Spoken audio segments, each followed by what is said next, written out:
And ladies and gentlemen of the jury, the prosecution is not going to get that man today. No, because I'm going to get him.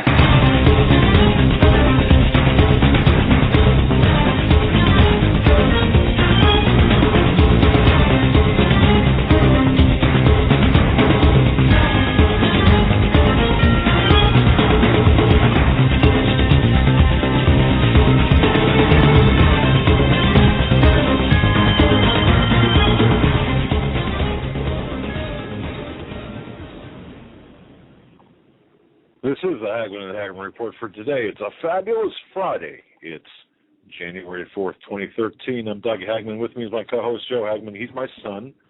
And, folks, you're about to hear 3 hours of unbiased and uncensored news, analysis, and information you need to know. We picked this information out of all of the white noise of headlines. Information we're going to be going over tonight that we feel is of extreme importance. Folks, you can find us on the internet at homelandsecurityus.com. That's homelandsecurityus.com. Of course, CanadaFreePress.com. And you know what? You can watch us. We're dark tonight. But ordinarily on the Christians United Broadcasting Network. We spent some time today, folks, working with our audio equipment after having just such a horrendous time. And you know what we've been going through. I don't have to tell you, folks. Can just any comments in the chat room? Are we less muffled tonight? I hate to do this in a live setting, but please, if you can comment on our sound quality. And while you guys comment, just an FYI, we did not hook up the new mics. Those will be done this weekend as we were learning the new world of sound and all the interesting knobs and buttons that can make or break your audio. Yeah, actually, it's just an amazing. Wow, it's just a wow. But anyway, Joe, it's good to have you in studio. And you were in studio quite a bit today. So we talked a lot. We made some game plans, actually. Yes, we did, and we have some interesting and important announcements, and we have some important news to get into. Yeah, before we do, folks, if you don't mind, go to homelandsecurityus.com and check out our announcement on the top of our site. And it's an important announcement, and we'll get into that. Rather than me tell you about it right now, I'd like to just direct you to that link, that article, that announcement. Sunday. It's about Sunday. We're going to have a broadcast Sunday that you are not going to want to miss. It will be the normal Sunday time from 9 to midnight Eastern. Yep. And like I said, either if you get it through the archives or you listen live, you're not going to want to miss that show. Frankly, folks, and this is all I'm going to say about it right now. I was extremely surprised when I was contacted by Steve Quayle today, and that's all I'll say. Before we get into tonight's program, something that has been weighing on my mind here, and I just wanted to touch base. I don't know how many of you folks have heard of Kitty Worthman. Kitty Worthman survived Hitler, and there is an article that was written about Kitty and about her survival. It's on BeliefNet, one of the places, and I want to thank the numerous listeners who sent us this article. After I'm done, we'll post it in the chat room. But let me just kind of go over this just a tad. And the reason I want to is because in case you haven't read this or you don't know about Kitty Worthman, or in case you don't really quite get where we're at today, and I think all of our listeners do, but I think this is important for the foundation for our show tonight. Kitty is a witness to history. And here's what she says. She says, I cannot tell you that Hitler took Austria by tanks and guns. It would distort history. We voted him in. Now think about that, folks. Now, if you remember the plot to The Sound of Music, The von Trapp family escaped over the Alps rather than submit to the Nazis. Well, Kitty was not among them. Her family chose to stay in her native Austria. And when Kitty was 10, she was bright, she was aware of things, and she was watching. Now imagine that, 10 years old, watching events unfold. We elected him by a landslide, 98% of the vote, she recalls. She wasn't old enough to vote, though, obviously, in 1938. She was just approaching her 11th birthday, but she does have vivid memories of that time. Everyone thinks that Hitler just rolled in with his tanks and took Austria by force.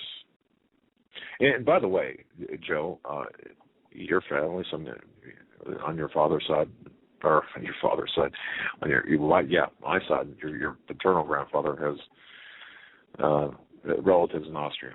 Yeah. But anyway, 1938, Austria was in a deep depression, and nearly 1/3, she says, of our workforce was unemployed. Now think about that. 33%, or we'll say 30%. Where are we at today? Anyway, we had 25% inflation, 25% bank loan interest rates. Farmers and business people, they were declaring bankruptcy every day, and young people were going from house to house begging for food. Not that they didn't want to work, there just weren't any jobs. And Kitty's mother was a Christian, and she believed in helping people in need, and every day that her family cooked a big kettle of soup and baked bread to feed the poor, hungry people. About 30 people would come to her house every day. And she says that we looked to our neighbor on the north, Germany, where Hitler had been in power since 1933. We had been told that they didn't have any unemployment, they didn't have any crime, they had a really high standard of living. Nothing was ever said about persecution, about any persecution of any group, whether Jews or Christians or otherwise. They were all happy in Germany. And we wanted to live life the same. We wanted life in Austria to be that way, too. We were promised that a vote for Hitler would mean the end of unemployment and help for the family. And Hitler also said that businesses would be assisted and farmers would get their farms back that they lost through bankruptcy or whatever. 98% of the population voted to annex Austria to Germany and have Hitler for their ruler. And she said that, they were really happy. And for 3 days they danced in the streets and had candlelight parades, and kind of like their new messiah. The new government opened up big field kitchens, and everyone was fed. And after the election, German officials were appointed like a miracle. Suddenly they had law and order, and 3 or 4 weeks later, everyone was working. The government made sure that a lot of work was created through the public works service. Think about that. Anyway, Hitler decided that we should have equal rights for women, Kitty states. Now before this, it was custom that that married Austrian women did not work outside the home. And that's an important fact to consider. That an able-bodied husband would be looked down upon if he couldn't support his family. And many women in the teaching profession were elated that they could retain the jobs previously they had previously been required to give up for marriage. Then we lost religious education for kids. Our education was nationalized, and Kitty says that she attended a very good public school. The population was predominantly Catholic. So we had religion in our schools. The day we elected Hitler, which was March 13th, 1938, she says that I walked into my schoolroom to find the crucifix replaced by Hitler's picture hanging next to the Nazi flag. Our teacher, a very devout woman, stood up and told the class we wouldn't pray or have religion anymore. Instead, we sang Deutschland, Deutschland über alles. And she had physical education. And Sunday became National Youth Day with compulsory attendance. Parents weren't pleased about the sudden change in curriculum, but they were told that if they didn't send us, they would receive a pretty stiff letter of warning the first time. The second time, they would be fined what would be today about $300, and the third time they would be subjected to jail. And things got worse from there. The first 2 hours of school consisted of political indoctrination. The rest of the day, they had sports as time went along. They loved it all. We had so much fun and got our sports equipment for free. Now, folks, just think about this and compare it to today. And you know, as you said, she wasn't old enough to vote. I don't know what, if anything about before Hitler was in power, you know, we'll say in 1923, we had, and before that, you had World War I, you had the Weimar Republic, the horrific economic, what we'll see here, the runaway inflation, with the printed money, bread lines, everybody poor, no work. That preceded Hitler. That was really what fueled. That's right. Yeah, that's right. Exactly, and that's what she's saying, and that's what she remembers. They're looking for a savior. They're looking for somebody to fix all their problems. Right, and think about where we were in 2008. Remember that September in 2008, folks, where we were hours away from martial law because of the economic collapse. But Kitty says, you know, my mother was really unhappy. When the next term of school started, she took me out of public school, put me in a convent. And I told her she could not do that. And she told me that someday when I grew up, that I'd be grateful. And kids turned their parents in to the Hitler authorities. They did. When they would not allow them. Basically, they gave the Hitler youth the mindset that, you know, if there's trouble at home or they're not going to let you participate or be a part of this, then you let us know and we'll take care of it. Well, yeah. And after, of course, when she was in school, she describes her lifestyle briefly in school, but then she said the food rationing began. In 1939, the war started and a food bank was established, and all the food was rationed and could only be purchased using food stamps. Think about that today. How would that work out? Maybe an EBT card for everyone, especially if our economy collapsed. But anyway, at the same time, a full employment law was passed, which meant if you didn't work, you didn't get a ration card, and you didn't have a card, you starved to death. And women who stayed home to raise their families didn't have any marketable skills and often had no job, or often had to take jobs more suited for men. And soon after this, the draft was implemented. And think about where we are. Our military spread so thin. It was compulsory back then for young people, male and female, to give 1 year to the labor corps. Remember, Skitty? And I don't want to interrupt. No, that's fine. But putting the country before God is what I am. Aside from everything I know about, you know, that time in Hitler's reign and the millions of people that he murdered, these people put their country before they put the Lord and Savior. And it wasn't forced in a way. Some were forced to, some did it willingly. Well, some went along to get along, even though they knew what was coming and what was happening. Yeah, I suppose, I'm sure there were people that did make that conscious, willful decision that we're going to trade faith for. Also being a broke nation, standing in bread lines for years, trying to recover and things start getting better. Just imagine if right now, you know, somebody came on the scene and got rid of the debt and fixed the world's problems and made everything real nice and neat, and all he asked is for you to worship him, or he was the one to be. He was the Messiah, and it's interesting that you say that. Now let's think about this. The compulsory service for men and women, including females, for the 1 year of the labor corps. During the day, the girls worked on the farms, and at night they returned to the barracks for military training, just like the men or the boys at the time. And they were trained to be anti-aircraft gunners, and they participated in these signal corps. And after the labor corps, they weren't discharged, but were used on the front lines. And Kitty writes that when she went back to Austria to visit her family and friends, most of these women were emotional cripples because they were just not equipped to handle the horrors of combat. And Joe, you know, what makes me think about this is when women joined the military, pushing for equal rights. And isn't it funny? Equal rights has been a platform of the Communist Party, and it's actually the platform here of the the fascist party. That everything can be used most things for good or for bad, right? Or for both. A little bit like a baseball bat. A lot for good and a little for bad, or a little for good and a lot for bad. Right. The women, we've talked about the history of the women's rights movement and how the agenda behind it was to be able to tax more percentage of the people that lived in this nation, not to actually give women more liberties, but to get more money out of the population. And that was an attack on the nuclear family as well. I mean, people remember Leave It to Beaver, the sitcom back in the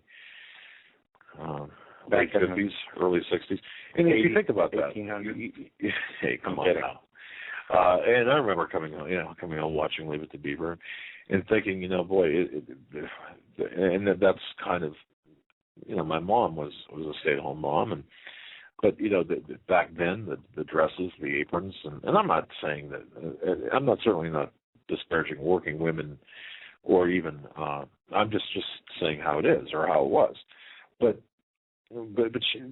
moving on here, I just want to get through this real quick because I think this is so incredibly close to what we're seeing, and I believe it is.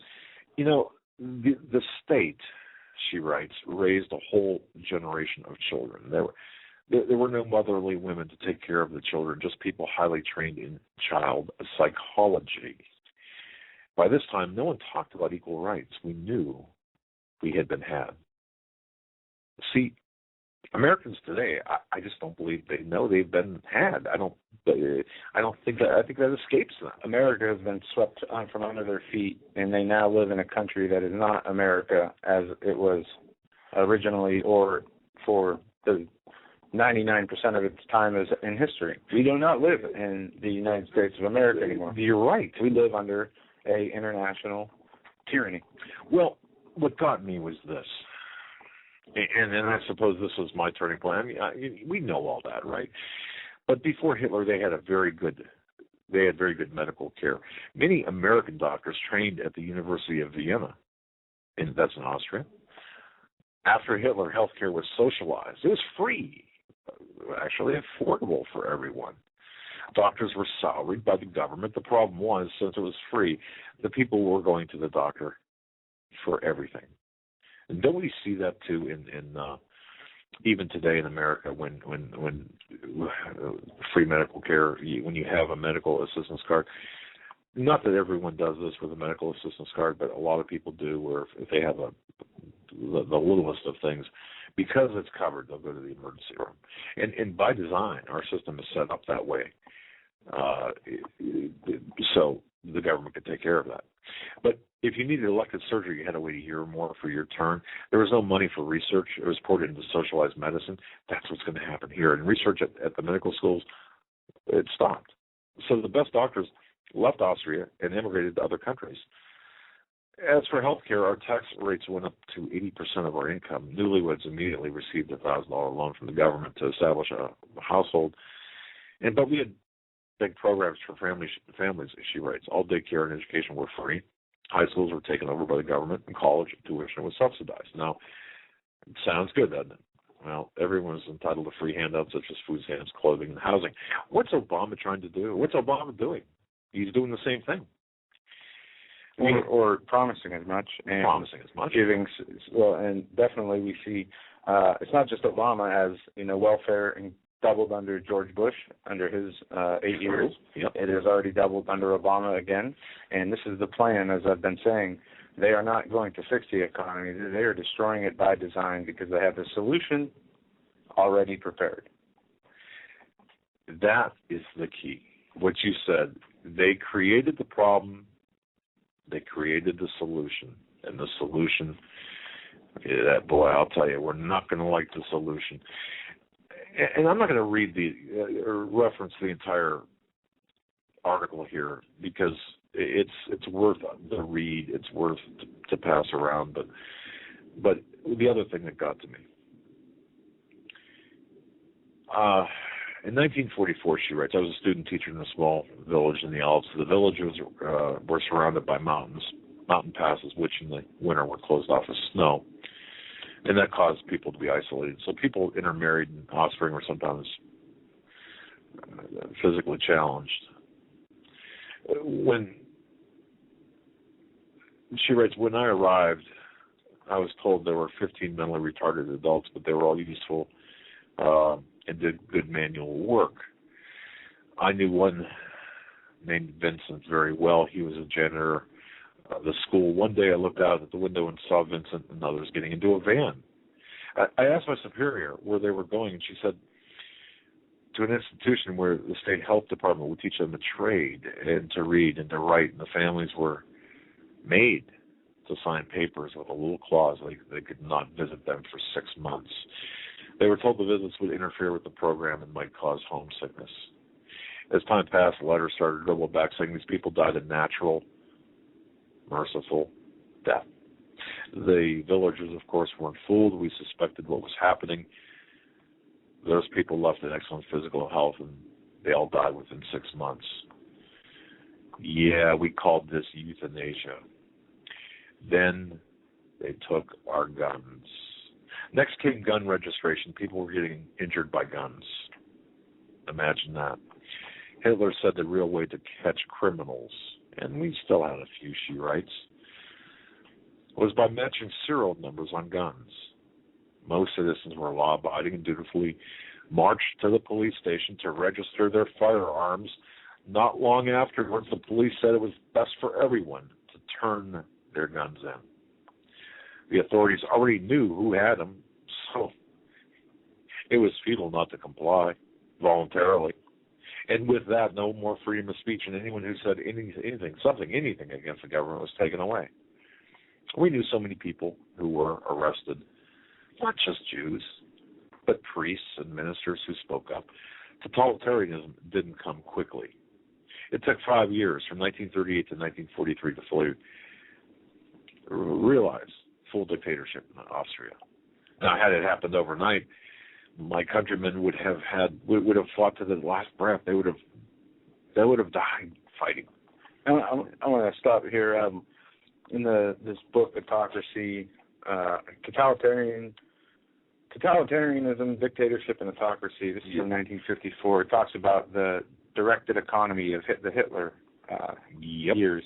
In terms of the concept of bureaucracy as defined, we find developing under Hitler a dualism of government and party bureaucracies, which found symbolic expression in the fact that Hitler was both chancellor and leader of the party. It goes on to say this is not an unfamiliar situation in constitutional systems. It's the way it is in America. Right. And it goes on to say that, but since in these systems the party and its leader are only in power as long as the electorate supporters them in free elections, the government functionaries are largely independent of their day-to-day operations. And it goes on to say, until Hitler, the party had come to stay. Well, here we are. Look, and I believe this to be true.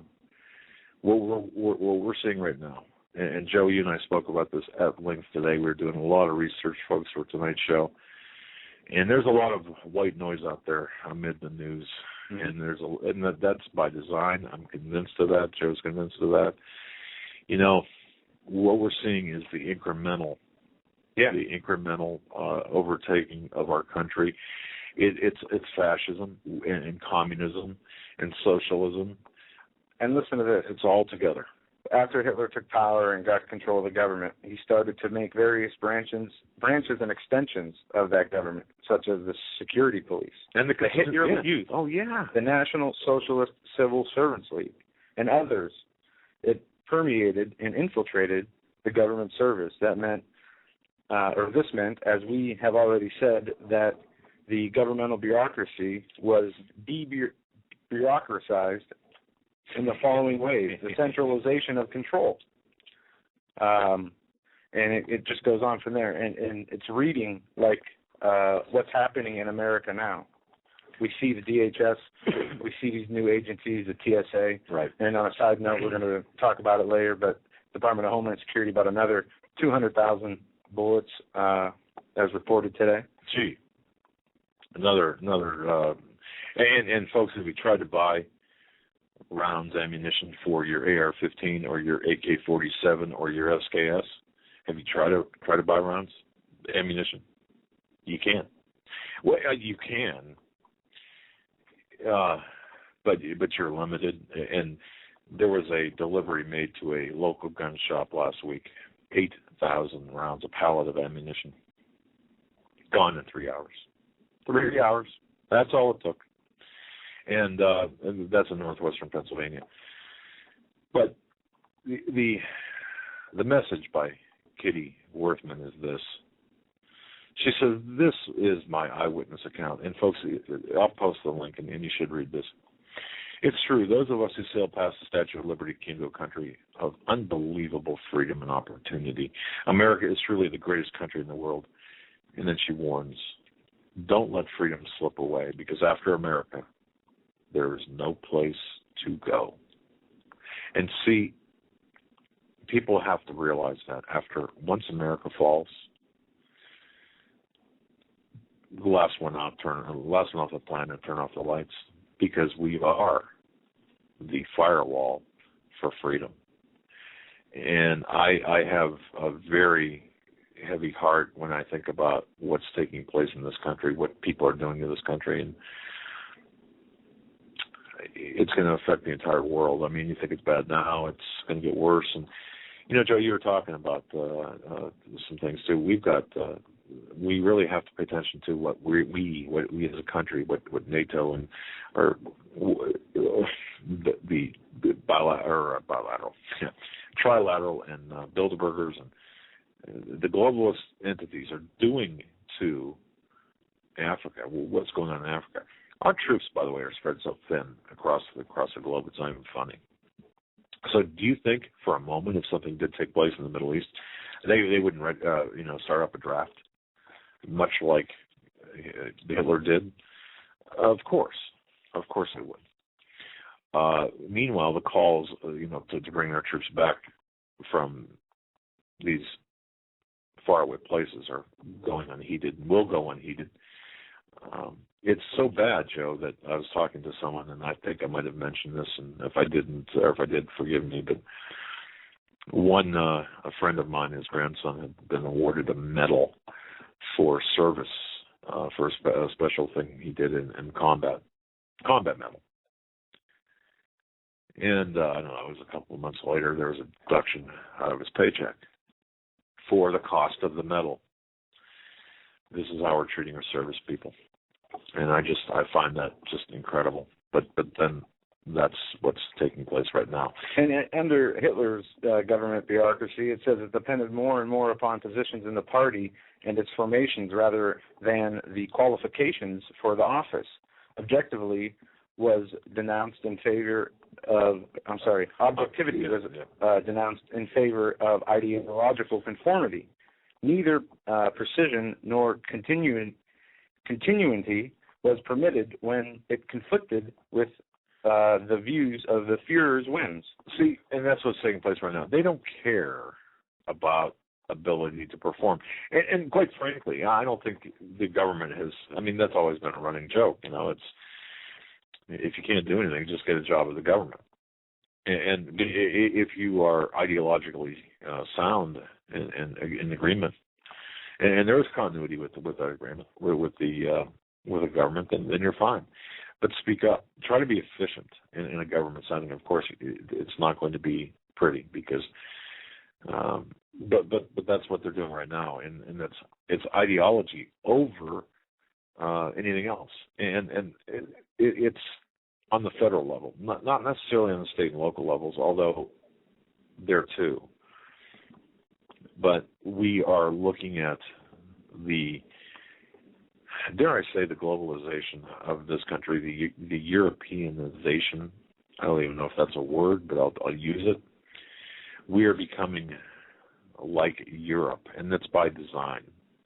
And the reason we're becoming like Europe is because of the European influence of the globalists like the Rothschilds. And people say, oh, come on, man, no. But it is. That's exactly what it is.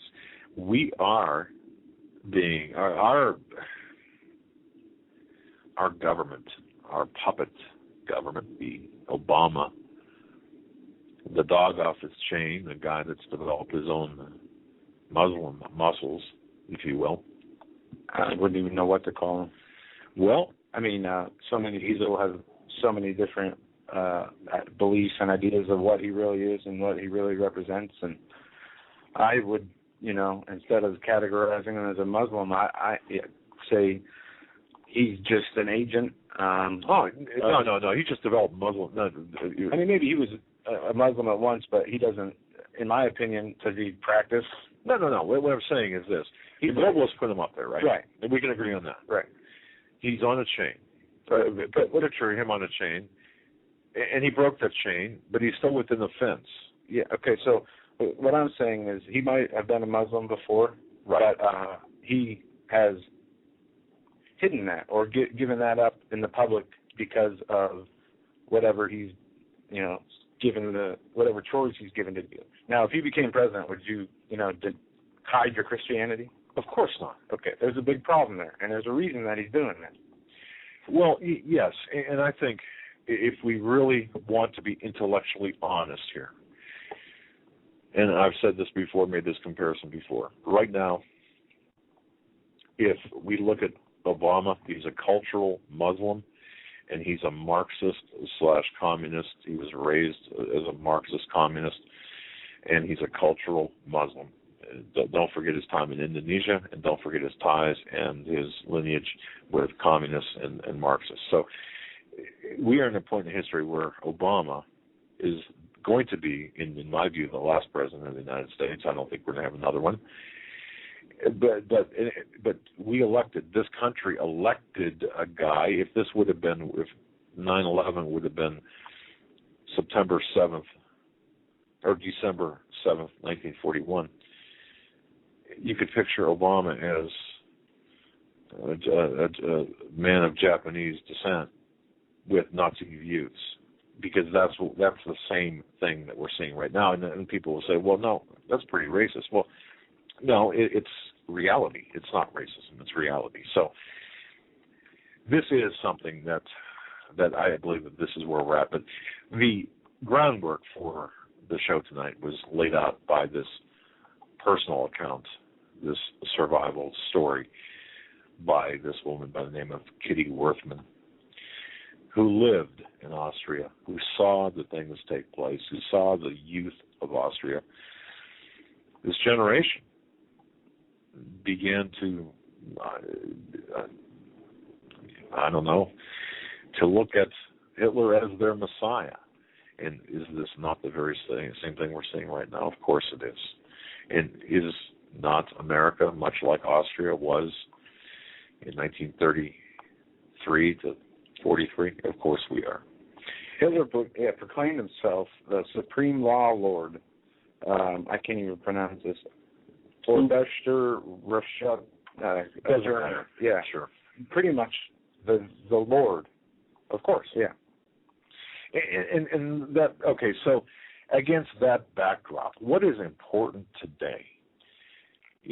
Look, people are saying, well, they're coming after our guns, and there's the issue of the economy and other things, and I just love this because I shouldn't say I love it. I chuckle when I read internet postings, for example. No one's going to get my guns. They fell over in a boating accident, and boy, they're at the bottom of the lake. And look, they're not only coming for our guns; they're coming for us. You see, it's not the gun. I mean, the guns, obviously, but there are too many guns out there. To try to take away, and the logistics of this, if you think it through, how are they going to take everyone's guns away? They're not. Sure, they're going to go through this registration and attempted voluntary compliance. Yes, that's going to happen. But they've got a plan upon a plan upon a plan upon a plan. And they know that the attitude of people is going to be one of defiance. And we saw what happened in Illinois. There was news that that lame duck bill they were trying to pass to ban guns has not went through. I think, as you said on the show, that's such an in-your-face move. Of course, they're not going to criminalize guns during a lame duck session. People can see through that. So, of course, that's not going to happen. But here's what is going to happen. Like so many government actions that start out being voluntary, it's going to become mandatory. When I'm talking about the registration of weapons. And it's going to start out by all of these big, bad, evil rifles, machine gun, assault rifles, assault weapons as they call them. And they're going to morph the descriptions. Yeah, listen to this. On that note, a Connecticut lawmaker wants names of gun owners to be made public. This is what we read the Janet Reno vote. First, it's I forgot the first one. Second is registration. Third is confiscation. Well, and that's correct. See, they know because of the when I say they, I'm talking about the people in power. They know, of course, that there are too many guns out there. That the attitude of people buying these guns are such that they're not going to be cooperative, at least not the majority of the people buying them. They know that the Second Amendment, the people who are buying them now, there's some panic buying, and there's a big dynamic going on. But the realistic approach is this. They are going to, either through legislation or executive order, more likely than not through executive order, they're going to require a registration period and then a voluntary compliance period to register your weapons. Now, if you don't register your weapons, you will become a felon. And I got to tell you, that will deter a great number of people because no one wants to get caught owning a weapon. Let me rephrase that. No one wants to get labeled a felon. No one wants to be have a felony conviction on their record. Gee, that would certainly limit your job getting ability. Mm-hmm. Okay, but plus the stigma, the social stigma. But they are going to have, and this is news I got earlier today, and I didn't even think about this, but folks, I want you to think about this. They are planning this huge, massive public relations campaign to ensure or to facilitate compliance for gun registration. And this public relations firm, and you're going to be hearing about this. You watch the television. You're going to see ads, or not ads, but public service announcements on television. It's good to register your guns. Look, you have to do it. Oh, it's safety. Community. Yeah, that's right. See, that's how they're going to plant the seed. And they are going to use very influential Hollywood actors. They're going to use very influential spokespeople. And they are already attempting to chip away at the NRA. But these people are cunning, and I want you to really understand this because you're going to be seeing in the next 60 days these public service announcements. Well, in the 60 days that follow this, whatever order comes through, whatever legislation passes, and it's going to become gradually more severe. And this is now. I have a clip uploaded and forgot it was even here from December 30th, 2012. On Meet the Press, President Obama was on there talking about gun control after the Connecticut shooting. Because it does talk about, he wasn't in favor of changing any laws, but now we all need to reconsider after that happened. Of course. So we'll go to that, and we'll be right back. Do you have the stomach for the political fight for new gun control laws? David, I think anybody who was up in Newtown, who talked to the parents, who talked to the families, understands that something fundamental in America has to change. And all of us have to do some soul searching, including me as president, that we allow a situation in which 20 precious small children are getting gunned down in a classroom.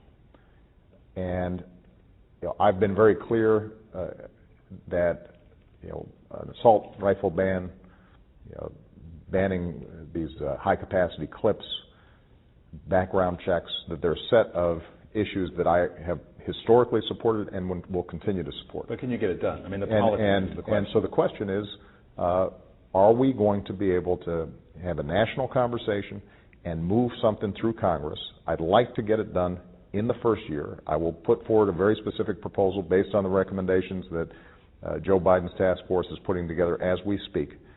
And so this is not something that I will be putting off. But the NRA says it's just not going to work. It didn't work before. It's not going to work now. My response is something has to work.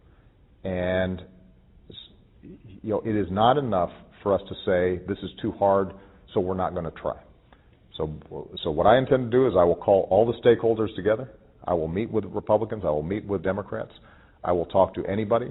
I think there are a vast majority of responsible gun owners out there who recognize that we can't have a situation in which somebody with severe psychological problems is able to get the kind of high-capacity weapons that this individual in Newtown obtained and gun down our kids.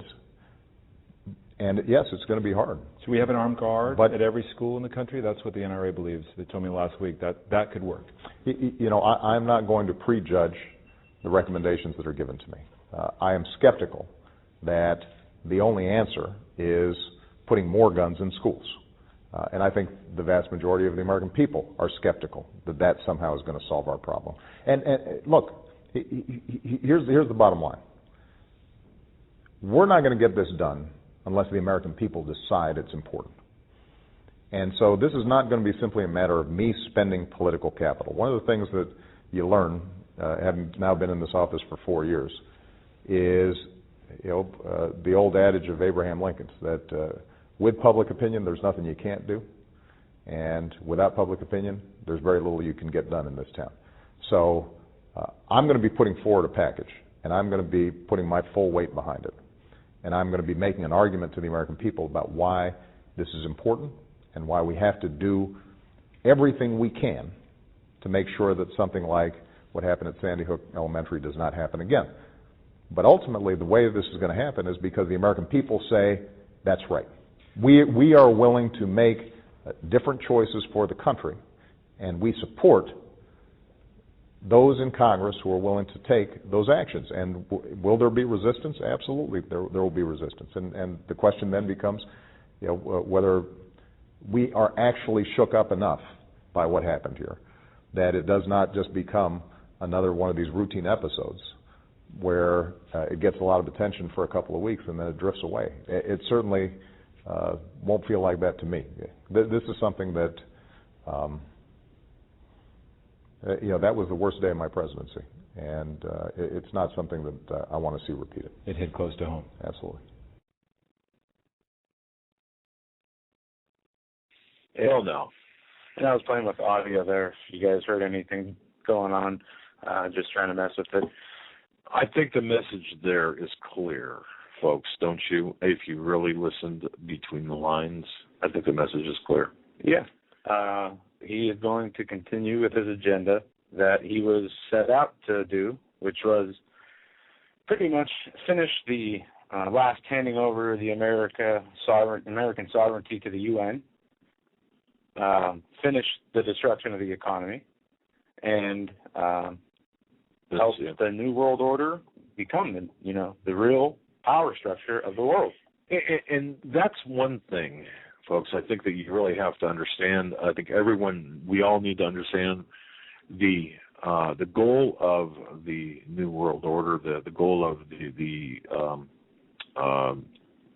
global governance crowd. In fact, I don't remember where I saw this, but it was I believe it was on a YouTube video. But back in 1961, they were doing there was a paper that was issued back in 1961 for the disarmament of all people, and they would do it through registration and then eventually confiscation.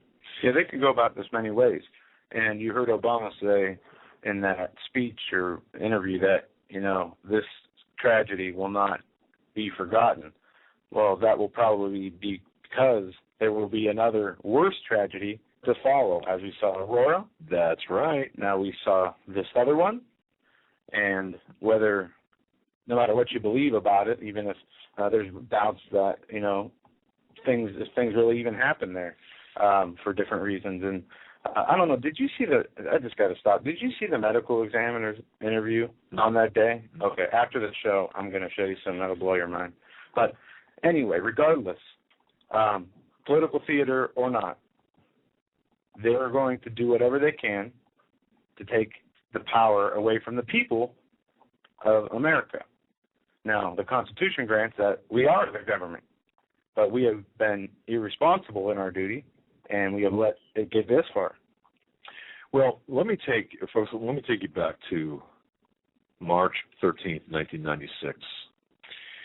That's the day when 43-year-old Thomas Hamilton walked into the Dunblane School, primary school in the Scottish town of Dunblane, and armed with 4 handguns, he shot and killed 16 children and 1 adult before shooting himself. Yeah, and I don't know if we had a chance to mention this. The new DHS video from Alabama, if you're in find yourself out of the blue in a mass shooting situation, their new motto, run, hide. Run and hide. And then fight if you have to. Because you don't have guns to protect yourself or stop the shooter in the act. Yeah, you have to run and hide. And is that really the American way? Yeah, Aren't you supposed to put your life on the line to save other people? Shouldn't you attack and the home of the free and the land of the brave? Well, it's now the home of the oppressed and the land of the afraid. I mean, I'll say this, and if the situation ever arose, I pray it never would, where I found myself in that situation. Gun or no gun, I'd go right at the guy, because nobody else probably would. They'd be too busy running and hiding, waiting to be shot like ducks in a barrel. Exactly. Well, don't forget, though, like I said, March 13th, 1996, in Dunblane, the 16 children and 1 adult in the Scottish town in the UK, basically. It was one of the worst massacres ever.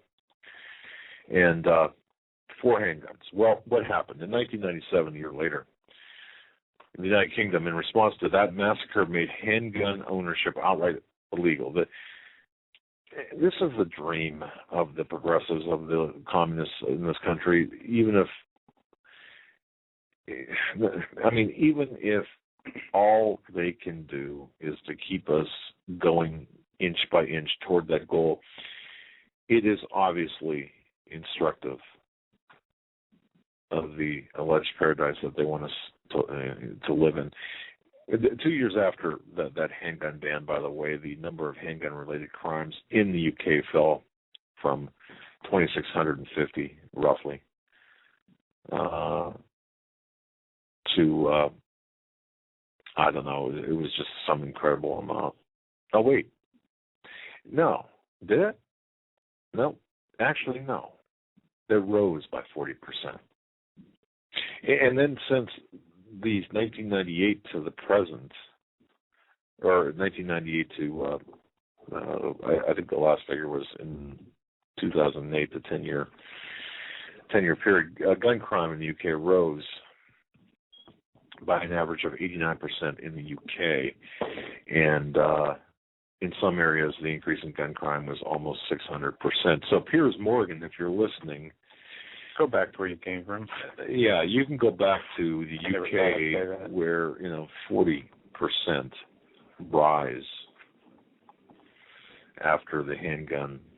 Now, to be fair, the reporting methods were changed since the mid-'90s, and some increase in the crime rates can be attributed to this. But even after adjusting for that statistical difference, there was absolutely no statistical relevant drop in gun crime. So that argument cannot even be made right now, especially in the UK. And when they do this,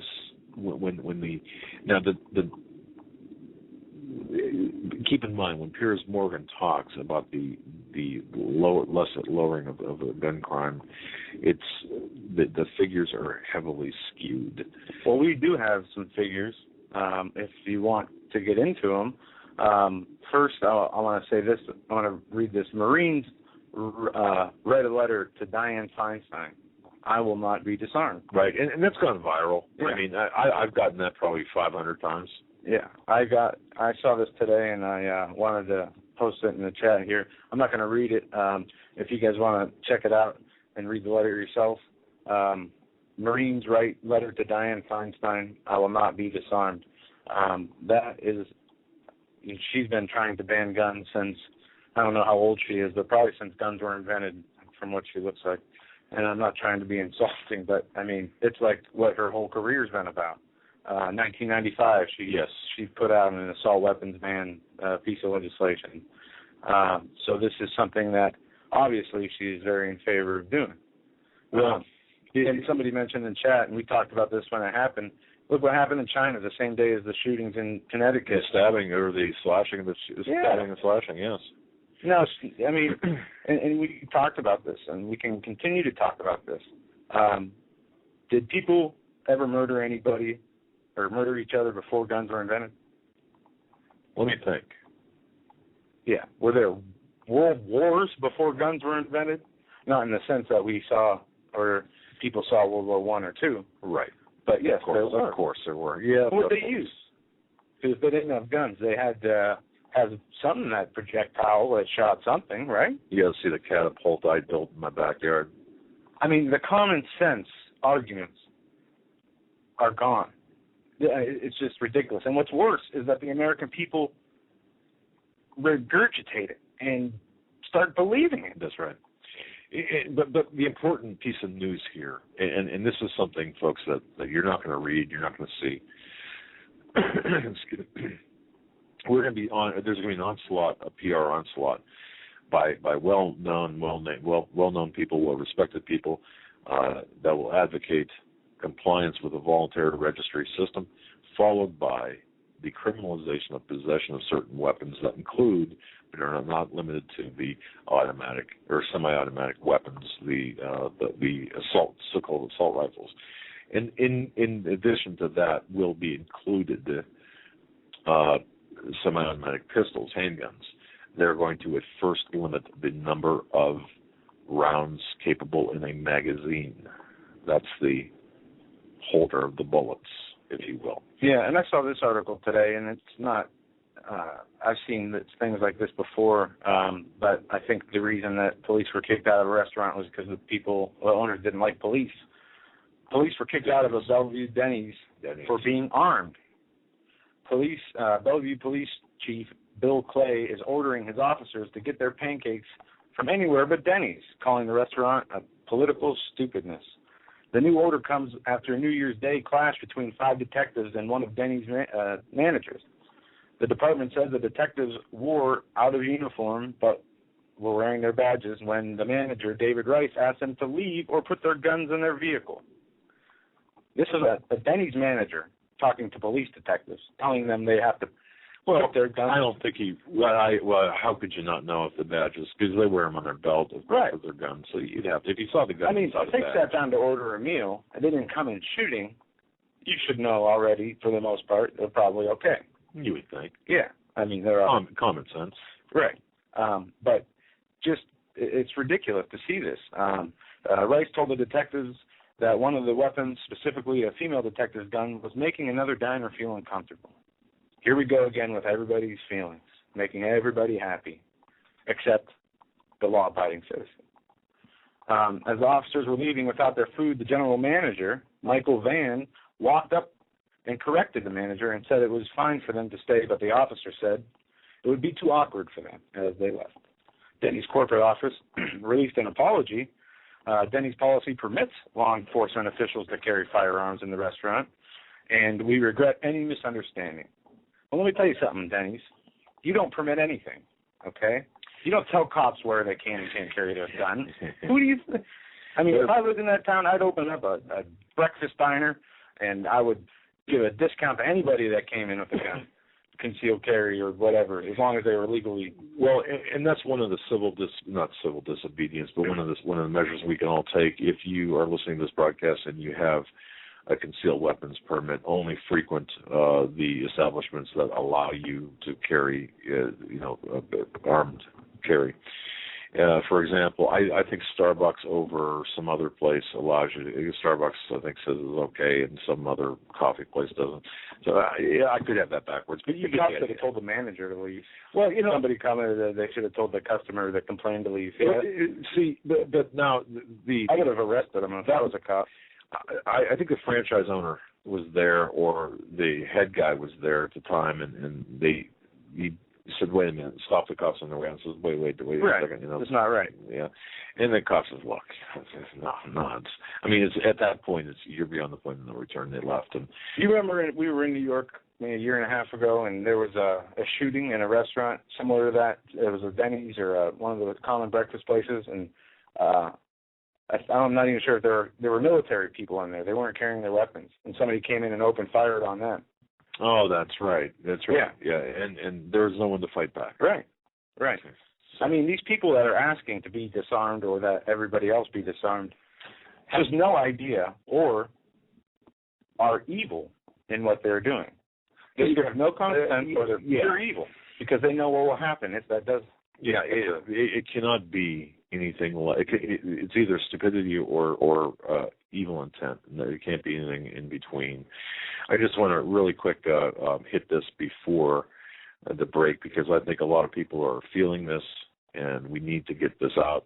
I just found a write-up by a gentleman by the name of Dean Garrison entitled, "If they come for your guns, do you have a responsibility to fight?" And this gentleman, this was published yesterday, and just very quickly here, he writes, and folks think about this, because you are going to have to confront this in your own mind. If you have weapons and they come for your guns, do you have a responsibility to fight? We as Christians and we as gun owners and we as people of constitutional value have thought about this. Well, he says, look, I feel tremendous responsibility, right? Although I'm a little bit apprehensive about doing so.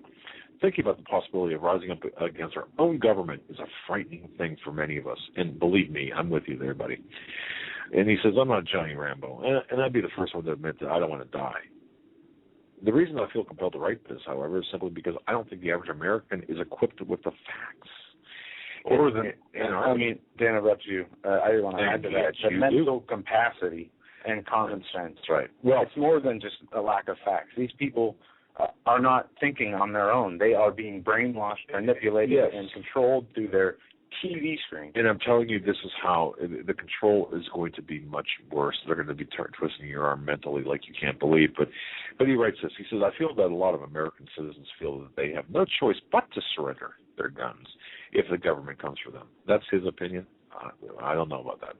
I blame traditional media sources for this mass brainwashing. I carry the responsibility of all small independent bloggers to tell the truth. So my focus today is to lay out your constitutional rights as an American, let you decide what to do with those rights. And I'm not going to read the whole thing, but here it is. He said that about a month ago I let the democracy word slip in a discussion with a fellow blogger. I know better. Americans have been conditioned to use this term. It's not an accurate term. And it never has been a correct term to describe our form of government, which is true. We don't live in a democracy. If we did, think about this. Two guys and a woman in an elevator. They take a vote to rape the woman. What's the vote? 2-1. The woman loses. That's a democracy by definition. Okay, do you want to live in a world like that? Do you want to be in that elevator? I don't think you do. But the truth is the United States is a constitutional republic. All right. If you are religious, you might choose to think of it this way. Say that members of your congregation decide that mass fornication is a good thing. I don't quite understand where he's going with this, but okay. Do they have the right to change the teachings of your God? The truth is the truth, and it doesn't matter how many people try to stray from it. And did I just compare our founders to God? In a way I did. But please note that I'm not trying to insult anyone purpose of the American government, our Constitution founders who wrote it, are much like God is to believers. It's the law, it's indisputable, and he compares that to the Bible kind of thing. So don't take that the wrong way. I see where the guy is going with this. But he writes that in 2012, in 2013, we're seeing evidence of what Franklin was trying to tell us. Just because the majority of people may support certain ideas, it doesn't mean that those ideas are just. In simple terms, just because most Americans love our president and voted for him, it doesn't mean that he's got the power to go against our Constitution, and he's correct in that, isn't he? The text of the Second Amendment is pretty clear. It's the law of the land. So when Feinstein or Obama or others talk about taking your guns, you need to talk. You need to think. Are they honoring their oath to uphold the Constitution? Well, I don't think so. That's just me now talking. But a well-regulated militia being necessary to the security of a free state is the right of the people to keep and bear arms shall not be infringed. I mean, that's pretty clear to me, folks. It took 232 years for the Supreme Court to even rule on this amendment because it was never successfully challenged. But in 2008, a case of Columbia versus Heller, and we talked about this case when Keith Hansen was on, ruled that a handgun ban in D.C. was unconstitutional. And you've got to take that into consideration. The Supreme Court currently, anyway, supports your right to own guns.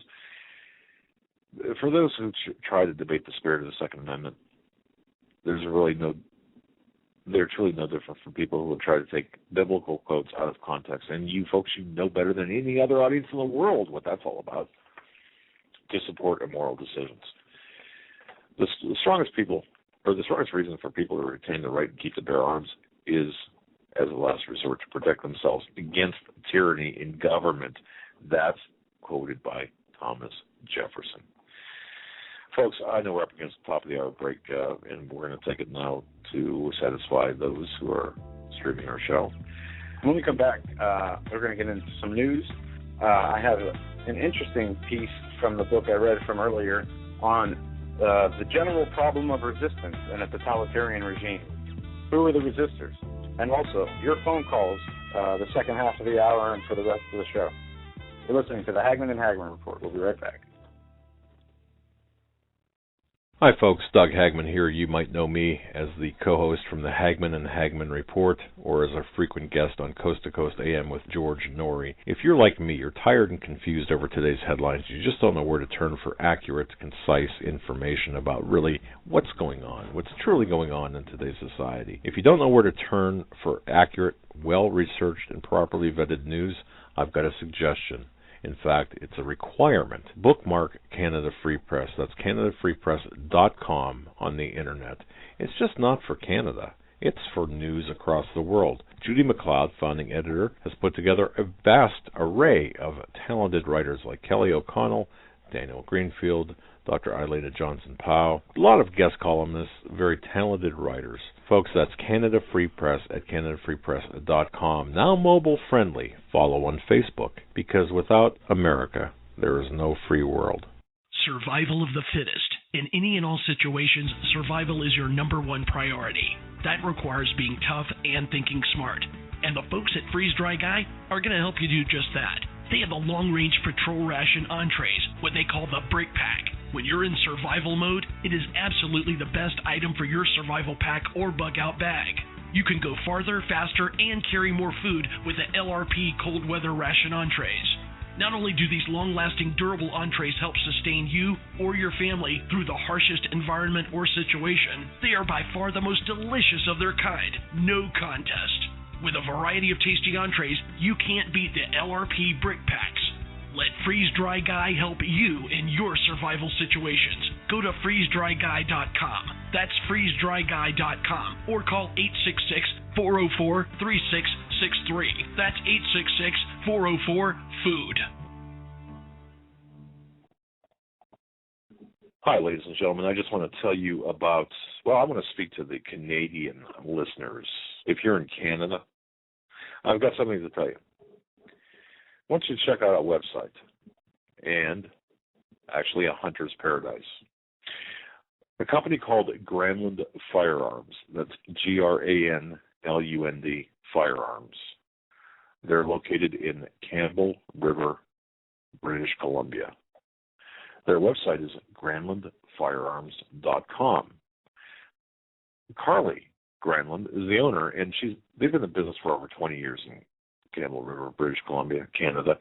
They provide all kinds of supplies and gear for hunters, including new and used rifles, shotguns, many brands. They've got Mossbergs and Marlins and Brownings and Weatherbees and Remingtons and so on. They're also a dealer of pellet guns and such, and ammunitions, reloading supplies, clothing, scopes, you name it, they have it. If you're a hunter, you need to visit Granland Firearms of British Columbia. Truly a hunter's paradise. That's granlandfirearms.com, GRANLUND firearms.com. Tell them Doug and Joe sent you. Hold on to your seat. The Hagmann and Hagmann flight is now taking off. Doug and Joe Hagmann have cleared the runway of TSA agents, jihadists, political crackpots, and global elitists. Now get ready for some real news. Here they are, Doug and Joe Hagmann.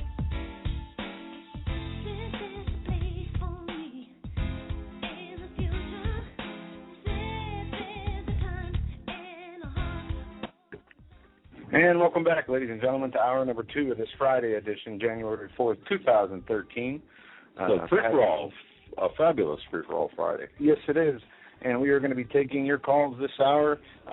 If you want, call in now at 661-244-9839. We're going to cover a couple items of news, and then we will go to your phone calls. If you're new to the second hour, the first hour we made an announcement. Special Sunday program this Sunday from 9 to midnight. Steve Quayle and a very secretive gentleman. I don't even know. I'm not even very familiar with this person. Anyone who follows SteveQuayle.com knows this individual, Financial Insider. We're going to have a special program, Financial Insider, on Sunday. Yeah, and this is going to be an excellent show. I typed in the chat. It might be one of the biggest shows we have, and it's going to be very interesting. Indeed. That will be from 9 to midnight Sunday night. Do not miss it, even if you're not here live. Archive it, download it from iTunes or podcast apps, whatever. You're going to want to listen to it, I guarantee. Yes, and folks in the chat room and listening to this program, finally this weekend it does look like we are going to, both Joe and I are going to have the ability and time finally to address, to expand the website as we've been planning on doing so. So please bookmark HomelandSecurityUS.com. And also, as well, while you're doing bookmarks, we're going to have a special readers section in there, kind of a source area of library for important documents. Joe's been finding, I got to tell you something. If Joe was a dog, he'd be one of those dogs that, would sniff out papers, because he finds so many of these documents, man. He showed me a document today that we're not ready to read it on air, but no, we haven't dissected it. Holy cow! You remember Sandale last night talking about lightning as a weapon? Yeah, I posted the article in the chat, and let me read you just the title of this document, and I'll post it in the chat, and I hope everybody bookmarks it, goes through it, and we'll look at it, and we will report on it after we go through it ourselves. It's from the Department of Defense Interference Standard, Electromagnetic Environmental Effects Requirements for Systems. And let me just give you a couple of the subheadings, because when I read these, I was like science fiction. Yeah, I was like, what? He showed me, and I thought, seriously, folks, I thought he was spoofing me. I thought he did. Lightning as a weapon? Lightning as a weapon. High power microwave sources. Look, I've seen, Joe, I got to tell you this. When I worked in emergency, in EMS, I saw 2 people get struck by lightning. Okay, and it's not a pretty sight. And let me tell you, and neither one survived. And let me tell you, the one, well, I don't even want to describe what happened, but holy cow, lightning is a weapon? Lightning's direct effects on the environment, lightning's direct effects as a weapon, it gets into a lot of EMP talk. A new term, I think new for me, is a EIP weapon. They have subsystems and equipment electromagnetic interference. That's one of the I'm reading the subsections of what they have in this document. Yeah, it's so difficult to really wrap your mind around this. Implementation of these antennas. They say implementation of antennas. And it just goes on and on. I'm not going to get into it, but external RF EME. I mean, there's an EMI. I don't know what this stuff is, but they are. And this is one document talking about electrical. It's amazing. Yeah, and I have another document that talks about the same thing, only on a different level, with interfering with people's communications, with radio shows maybe like ours and other people's that they're trying to quiet down. But, this is I have not gone through this whole document, but they talk about, maximum effect for an EME from a space shuttle launch, or space shuttle systems, or from a Navy ship, or from flying aircraft, or maybe even making lightning strike where they want to in order to neutralize a threat. You know what, Joe, after looking at this and seeing what's out there, I really believe, and folks, you can even chime in on this, but I believe that in 2013 we're going to see, now that after, and I'm trying to get a gentleman, or this dialogue with a gentleman who's got a website, and I'm not going to, he's really not giving me to mention, but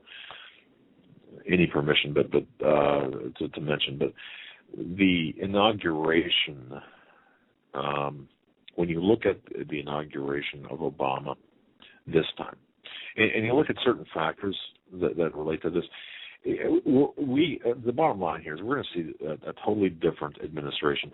Don't compare Obama's second 4 years with his first, because the second 4 years is going to... He had to protect himself to be real. I mean, he couldn't go too far out on a limb. Otherwise, people would call him, extreme, or he could give himself... I mean, I don't know how he got reelected, if the election was honest, which I don't believe any election's honest, but... no, I don't believe this one was. I didn't see how there was a chance he could be reelected after all the promises he made, and every promise he made that he was going to fix things, he made everything 10 times worse.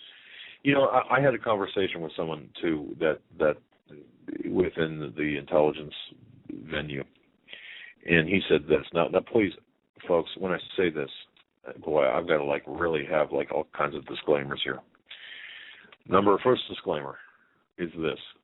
I'm repeating what I heard, what was said to me. That's number one. The person that said this to me has no direct knowledge about anything.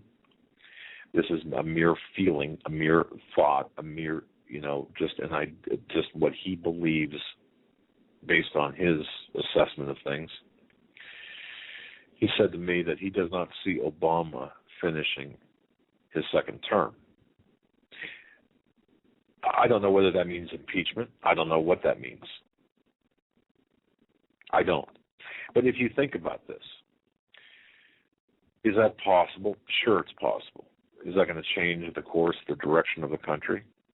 I don't think anything will change the course or direction of the country at this point. I think we're beyond that point. Short of an organized march on Washington with a level of seriousness that this country hasn't seen in a couple 100 years.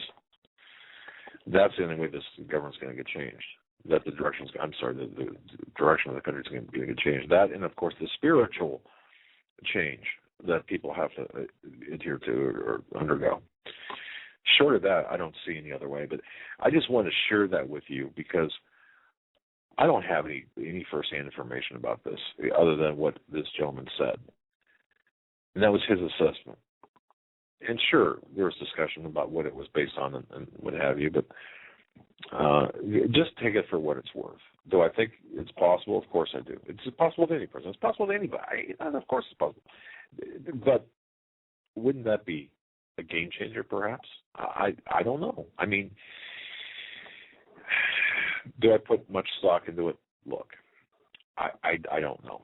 But I wanted to share that with you only because that's our job, to share information we get, little tidbits we get here. Right. And there. So, and we have to share them. And one thing that we've been talking about here is the amount of focus that we have to use to discern what is important in the news, what needs to be broken down, what doesn't need to be broken down, because there is so much deception everywhere in the news, and what is important and what is not important. And it's very difficult sometimes because, you know, you see something like Sandy Hook and you see all these crazy inconsistencies, and are they taking our mind away from something else while they're still completing and pushing their agenda along with things like that? There are more important things that need to be discussed. Yes. You know, why have the mainstream news media, why don't they never, talk about spiritual issues? I was just thinking about that, and I already know the answer, but it's just some thought that popped into my head the other day. You never hear any pundit refer to the Lord Jesus Christ as the solution, ever. Well, no, of course not. Why is that? And these are people who call themselves Christians. But not even in the news format, but the Sunday talk shows, for example. Why couldn't they discuss that? The spiritual deficiencies in America, and going back to the Bible and the Word of God. Why not make that part of your Sunday morning panel discussion?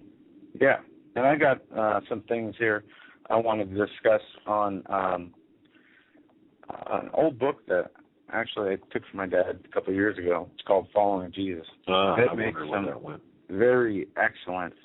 Actually, that's the book that you try to rewrap and give to me for Christmas.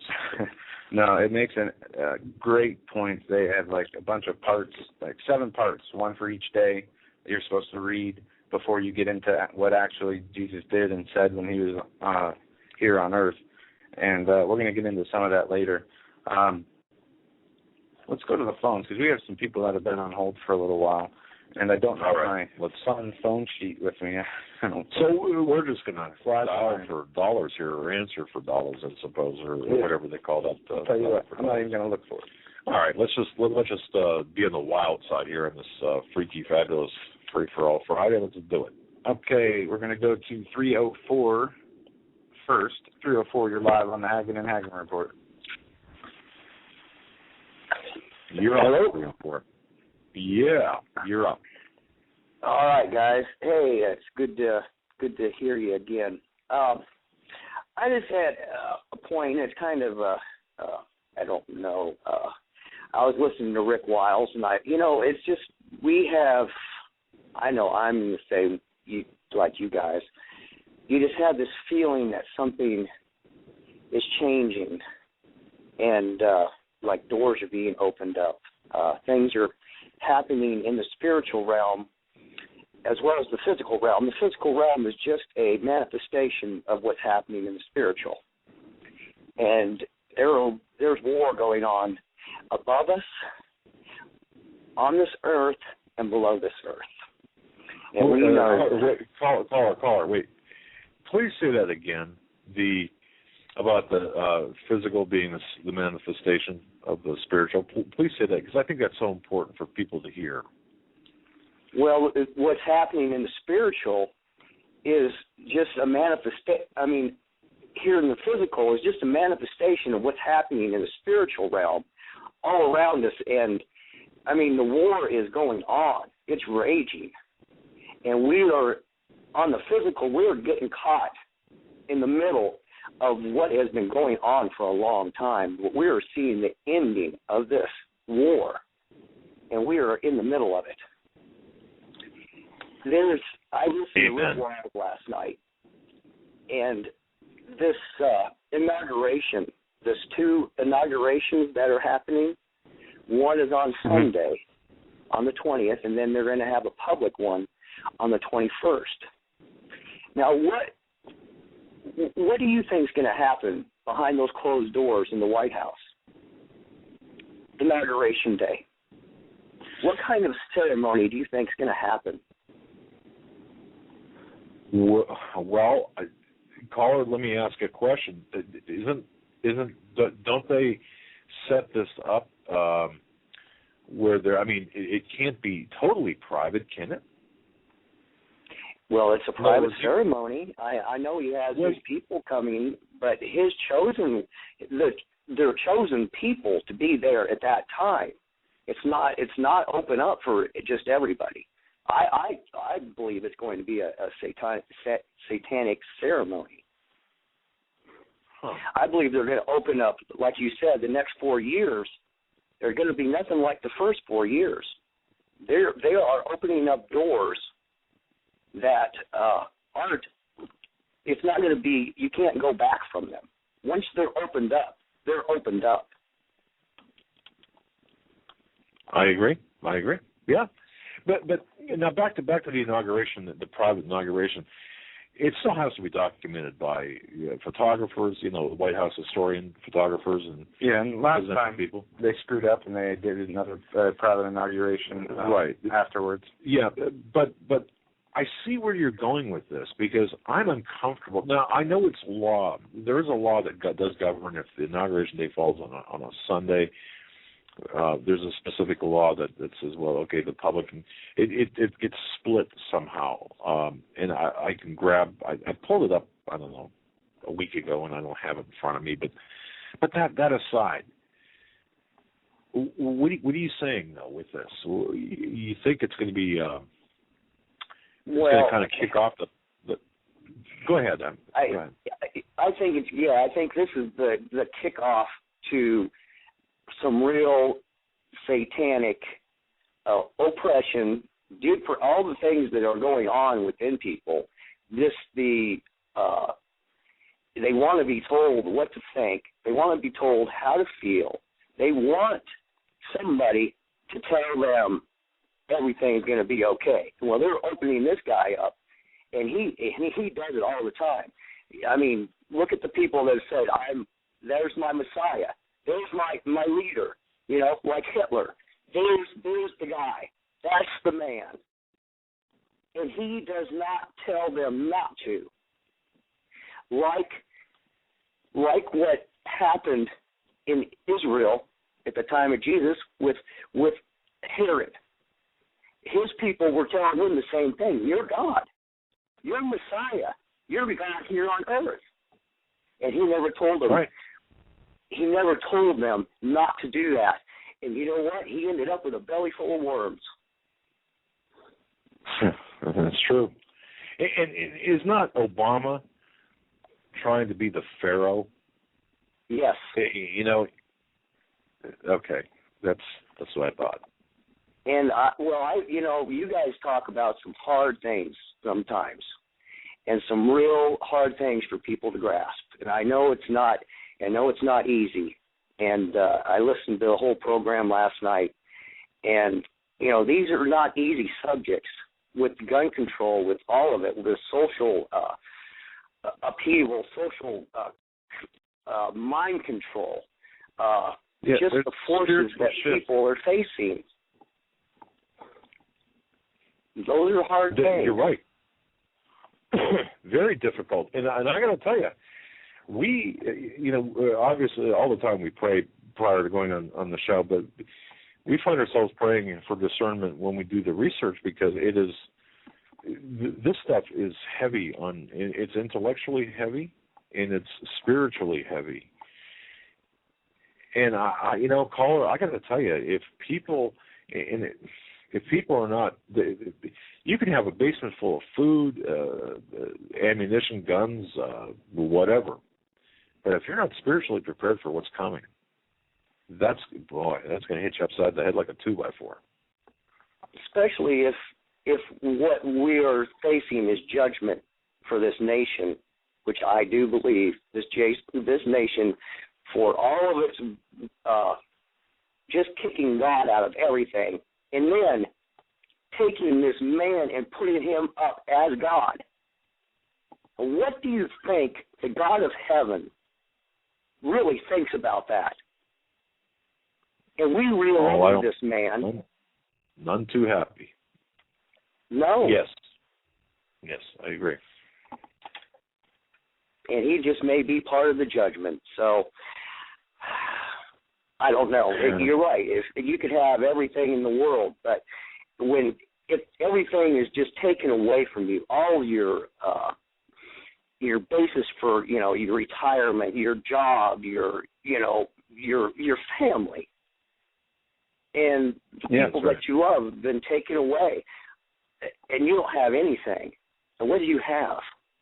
If you don't have faith in the Lord Jesus Christ, and you're not on His rock, you're not going to be. You're not going to stand. You either stand on His rock, because His rock's not going to shake. Exactly. Everything else is going to shake, but His rock's not going to shake. That's exactly right. And isn't it something, caller, that grown men and women can sit down and have a conversation about this, as well they should, as well we should. But it's great to be able to talk about this intellectually and about our spiritual health and the connection to God without being ashamed. And I know there are people who are ashamed to talk about stuff like this. Ashamed and embarrassed, even though they believe or say they believe in the Lord. Oh yeah, we can't talk. I mean, I don't wear my faith on my sleeve. Why not?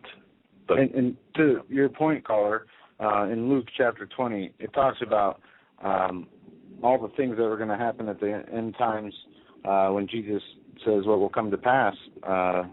And he gets into the nation rising against nation and the earthquakes, but he says, but before all these, they shall lay their hands on you and persecute you, delivering you up to synagogues and into prisons, being brought before the kings and rulers for my name's sake.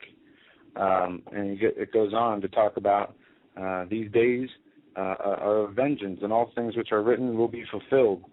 And it talks about, and he shall be betrayed by both parents and brethren and kinfolks and friends, and some of you shall they cause to be put to death.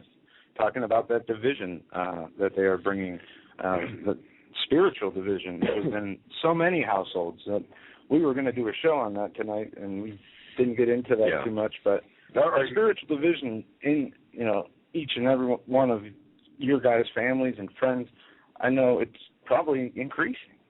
Yeah, caller, are you experiencing any of that spiritual or I don't need, it doesn't even have to be spiritual. I've had that. I had it happen not too long ago. My fiance, she up and left. She didn't like what I listened to. She didn't like, because I basically turned off the TV. I don't want to be polluted with a bunch of garbage. I have a hard enough time on my own without the pollution of the sickness that's in the air. And the TV is the main culprit. It's the biggest mind-washing, mind control tool ever devised by anybody. And it's being used fully. And people don't even know they're connected to it. That's what determines what they believe. That's what determines how they feel on a collective level. And it's never been done before. I'm sorry to hear about your breakup, but I think that at this point in time, our survival is going to depend upon being with like-minded people who are spiritually in tune with one another and on the same page. I realized, and I do believe, the Lord has His ways, and He gives and He takes away. I mean, for me, I know it was the best. It hurt because I dearly loved her, and I still do. Right. But I know that what she wants in her life and what I want in my life are just two different things. You can't be unequally yoked. And I think Steve Quayle, he brought that out in one of your shows, that it was happening to other people too. And it was about that time that, it happened to me too. So and I understand that the Lord, my thing is, I go to church on Sunday morning, and I'm there with my mom, and I'm there with my brother, and my brother's the pastor, and I sing with him. And my main thing that I do during the week is right there Sunday morning to worship. I've always been a worshiper, and I could have been a rich man if I wanted to worship somebody else. I never did. Right. Well, you said a lot, and I think that let me tell you something, Or I've got this yesterday morning, I think it was, or the morning before. When I got to my office, I opened up my email and looked, and 2 back-to-back emails were from people saying that they are now no longer welcome. One was from a woman who said, "I'm no longer welcome in my son's home." We talked, we opened the discussion about politics, and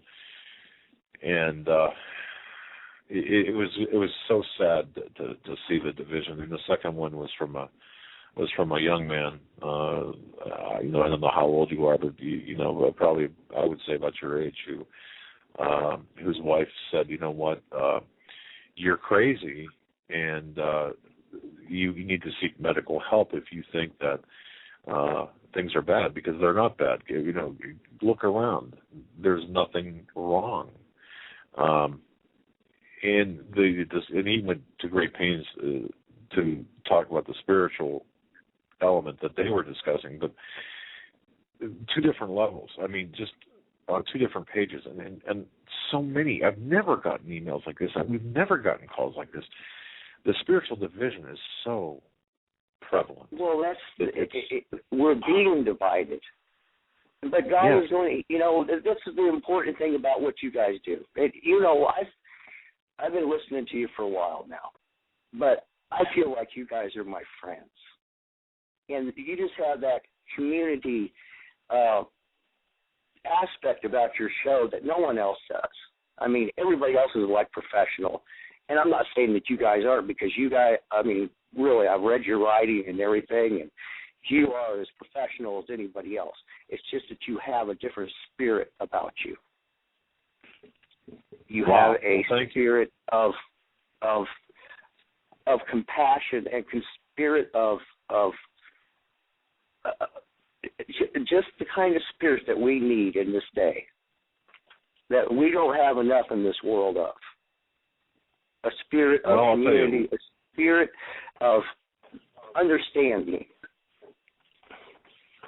We try. And I'll tell you, the last thing we are professional talk show hosts, as you can tell by the way we sound. But yeah, and we said before, we never set out to do this, right. And I understand why we're doing what we're doing now. I didn't, when we started. But I appreciate your kind words, but we got to give all the glory to the Lord, because who knows where we would be without His blessing. Absolutely. Well, that's the important thing. It is the important thing. You guys, but just keep up the good work, and believe me, there are people out there listening, and you're needed, and you are appreciated. Well, God bless you. And I may not be able to appreciate you in like financial ways, but you know what? I can pray for you, and I can, I can listen and be uplifted by what it is that you guys do, because you just don't find in this world too many places that you can go to be uplifted spiritually. Well, you're always welcome here, and we hope to always be able to nourish your spirit in the best way we know how, and that's just through it's not us, it's the Word, and that's it. So, God bless you, my friend. Okay. God bless you too. You guys have a great evening. Thank you very much. Thank you. You too. Thanks for the call. Bye. All right. We're going to go on here to area code 619. You're live on the Hagmann and Hagmann Report. Hello? Yeah, hi, guys. This is Eugene Irvin. Am I on the air? You're on the air. You're live on the air. Hi, guys. Pleasure to be on the air. It's my privilege and pleasure. A lot of stuff to talk about. Everything that I hear on the show, the guy is right. You guys do have this spirit, and that's something that I've had trouble discerning myself. I've tried to bring various things to people's attention, and I would say it's my strong contention that mind control is dismissed because of its effectiveness, and it's all around us, as you guys know. And one of the things that I would really like to bring to light is the fact of microwave towers on public school property, particularly in minority schools. I think that this is a very physical example of time control or mind control, excuse me. And if people can understand that, hopefully they can actually hopefully it can help facilitate an awakening. I didn't mean to enter. Well, go ahead. What do you have? No, I just wanted to tell you I came across a document. I don't know if you were listening. It talks about electrical, how to use electronics, lightning, different microwave frequencies, and in the document it talks about the placements of antennas, antenna installation. Including cell phone towers. And I don't know if you're in chat. I'll post a link in chat. If you're not, you can find the document. It is entitled, it was just released a day or two ago by the Department of Defense, and it is entitled Electromagnetic Environmental Effects Requirements for Systems. And we understand where you're going with this, and you do champion the cause for cell phone towers and their placement near the schools and what have you, and we think it's an important topic. They're also selling, churches are selling their old bell towers to put cell phone towers in there. Yes. Absolutely. And we think it's an important topic. And here's what we know. I'm not in the chat, but I'd refer anybody to the official Department of Defense document released in, I think, 1967. And to take that into the proper context of time frame really speaks a lot of what we see presently, and that is simply, this document is called The Development of Weaponry for Psychological Warfare, and, it gets into the flicker rate, inaudible transmissions via, microwave broadcast, and, the silent sound subliminal system. I don't know if you guys are familiar with that. It's, you could Google just the 4 S's or type in, the sounds of silence. And, when it gets to the part in this document where it says that they're steering subjects in real time via inaudible microwave transmission, gentlemen, I'll be digesting that statement for the rest of my life. I mean, literally making people doing things that seemingly of their own volition, which are, synthetic telepathy. Maybe you've heard the term. It is a reality. It is definitively shown to be effective in human beings, and it has been implemented globally to such a large scale. The sheer magnitude of it basically makes it incomprehensible to people when you have this normalcy bias and all these other things. And when we're looking at a public that is walking around in post-hypnotic suggestion, literally due to flicker rate, chemical, salt, BPA, fluoride, lithium,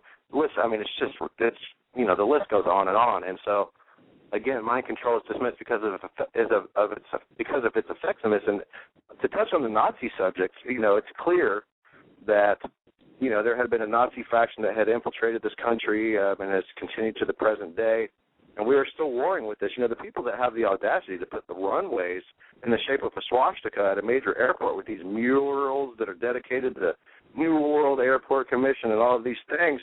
This is the blatant mockery of the human race, and these are the racist faction clearly. And, I sent you guys a video of a school. It's the largest elementary school in the Dallas Independent School District in Texas, and it's named after, perhaps the best-known Holocaust victim out there that left a diary, her name Anne Frank. And this school is named Anne Frank Minority School. It boasts a microwave tower on the playground, guys, okay? And when I say it's dismissed because of its effectiveness, certainly tens of thousands, if not hundreds of thousands of people have driven right past this thing for years, okay? And it doesn't raise an eyebrow. Let me tell you something. If I had a child, and they were going to a school with the microwave tower and the basketball court, I'm going to say something. And the fact that this is not an issue is a big deal. And there are some movements out there that do that. One of them is called PAX, led by a lady that basically, her husband was a major in the Army. And these things do cognitive disruption, and that's one of the applications that the military had used them for. I mean, we have to remember, we got the microwave in our kitchen because it was initially researched and developed by the military. It was used as a weapon, and it still is today. And the problem is this. You have this globally implemented system that, is multi-arrayed. It can disrupt the avionics of incoming ballistics, for example. You put fine particulates of heavy metals in the atmosphere through chemtrailing, and then it's adhering to this electromagnetic frequency. Guys, that's a force field. Okay, I don't know if you've heard that before, but basically that's a bubble, and it's really rudimentary. It's going to disrupt the avionics of incoming ballistics, and basically, I watched I'm sure you guys heard about the missile that flew over Denver the other week. Meanwhile, there's drone. It was on the front page of the paper.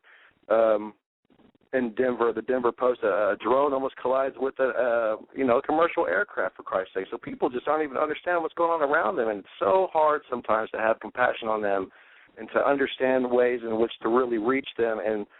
And to do that with a physical example, I believe, is a key thing to do. And the work that you guys do is amazing. And the fact that you know Jesus is even more amazing. I'm not ashamed to admit that I believe Jesus Christ here in the flesh. In fact, I know it. And it's sad to consider, guys, that it's a blasphemous thing amongst most Christian circles to consider that there will be men on this earth who will do even greater works than Jesus did. And in fact, I had to really wrestle with this. Are you guys there still? Yeah. Oh, yeah. And I agree. Okay. I mean, they have to guys, perform these signs and wonders. It's in red letters. It's in red letters in the Bible. It says that it's John 14:12, and it says that there will be men on this earth who will do even greater works than I did. And if anybody wants to be a biblical literalist and not take that in the proper context, all I can do is pray for them at this point, because I believe that the second coming of Christ comes back through the body of Christ. And gentlemen, that is us. Steve Quayle is one of the only noted people in the public mind that I've ever heard understand what the word church actually means, and that is basically, the called out ones, or the called out. And when we understand that radically changes the entire meaning of where we are right now. It doesn't mean book. It doesn't mean building, and it's written on our hearts. And so to overcome these things, we live, you can go see a zombie apocalypse preparedness warning on an official, government website. The CDC's website is, quote, a humorous feature. And on that same website, you could see the statistical fact that we have less than 20 years, according to the CDC's own website, again with the zombie apocalypse preparedness kit on it. We have less than 20 years, guys, before every child in this country by age 8 will have autism. That is a statistical fact generated from the CDC's own numbers, and if people cannot wrap their minds around that, there has to be a reason, and it is because we are under assault. They are literally affecting the very hearts of men and women and children. This school, Anne Frank, under a national renovation project amongst schools, added a section to it with flags that are incorporated into the architecture. Okay, they're backwards flags. On the front of the school, they would go the right way, the same way that we all, put our hand over our heart and pledge allegiance to in this country when we were children, an older generation. And this is a highly subjective, subliminal environment, and it's terrible what they're doing. And we see this, we've been documenting this specifically in minority areas and urban centers, and also particularly on minority schools. This is across the country. I talk too much, guys. Sorry. No, well, I'll tell you, caller, we've got a full bank of callers. I think you made your point pretty clear, and I think that people got the message. So what we're going to do is we're going to keep this in the forefront. Yeah, and we should explore this more, because there is something to this. I definitely understand. Hey, there's a great video out there, guys. It's called the Columbia Experiment. It's on YouTube, the physical examples of mind control. It shows a nanofibrous material that sits at the base of the human nervous system. That golden metal strips are encased in a nanofibrous material situated at the top of our necks. This is not just Columbia, but if you look at the insignia of that manufacturer, it's a swastika. It's the same thing that you'd see at DIA if you were flying over it in the runway. So, thank you for your time. God bless you guys. Christ be with you, and thank you. Good. Thanks for your call. Thank you very much for your call. All right, guys. Yeah, and one of the subliminal messages that he talks about, the blatant symbology, is the upside-down cross on the back of the chair of the Pope. I never really got into that until you look at it. See, it's one thing for somebody to say, well... I mean, that's in your face. Yeah, but it's one thing to say they're deliberate, and it has a deliberate meaning. Because I look at, for example, somebody designed our logo, okay, for the Northeast Intelligence Network. Somebody had designed it. And at the time, in fact, if you go on HomelandSecurityUS.com, you can see where the meaning behind it. Okay, well, they're like 4 boomerangs, and one is red and the other 3 are blue. And it was at the time, okay, now, folks, at the time that I did this, that I asked this to be done, it represented the 4 planes and the one being the one where the people fought back, allegedly, okay? So that was my mindset at the time. But since that time, I've received hundreds, if not thousands, of emails saying, well, that's really a hidden swastika. That's a swastika. No, it's not. It never was intended to be. Okay, so I could understand, the mindset, people looking at for example, the upside-down cross, the Pope. It's context, but when you look at that, Joe, what you mentioned, the context, much more. Okay, yeah, you have to take it in the context. I understand that, and I'll tell you something. It's frightening. I just don't understand. There's no logical reason. There's no. Well, there is in the context. You can't explain that away. No, well, you can, but it's uncomfortable for people listening to it. Whereas our logo was, you can explain it away, and you would be in trouble. Well, yeah, what they were doing is open mockery. Yes, it is an open mockery, and it was intended as such, and that's my big thing with and folks, that's my big thing with this researching this Illuminati and this the global governance and these people behind this, because once you start pulling at that thread, then you see, oh wow, wait a minute, there's like a whole bunch to this. And it gives you reasons for what's taking place today. That's kind of where I'm coming from. It's kind of like one big continuous crime scene that you're investigating, and that's kind of how I look at it. But go on. I know we got a full bank of calls. Yes, we do. We have a lot of callers, and hopefully we can get to you all. We're going in order of time on hold, and Sheila is up next. Thanks for waiting, Sheila. You're live on the Hagmann and Hagmann Report. Hi, guys. That was an interesting phone call. Yes. My son Matt used to build the cell phone towers. Now he's a supervisor for them, so I'm going to have to ask him about that, because he knows everything there is to know about what goes on in them towers. But anyway, now this guy's the trees as cell phone towers. They have buildings, billboards, New Jersey, New York City. Yeah. But Sheila, let me just say this, okay? How much more evidence do you need than this research done? Holding a cell phone up to, especially the older ones, up to your ear for long times, you get brain tumors. I mean, that's been documented. So that said, I know when he used to climb, he didn't talk to me about it because it's a dangerous job.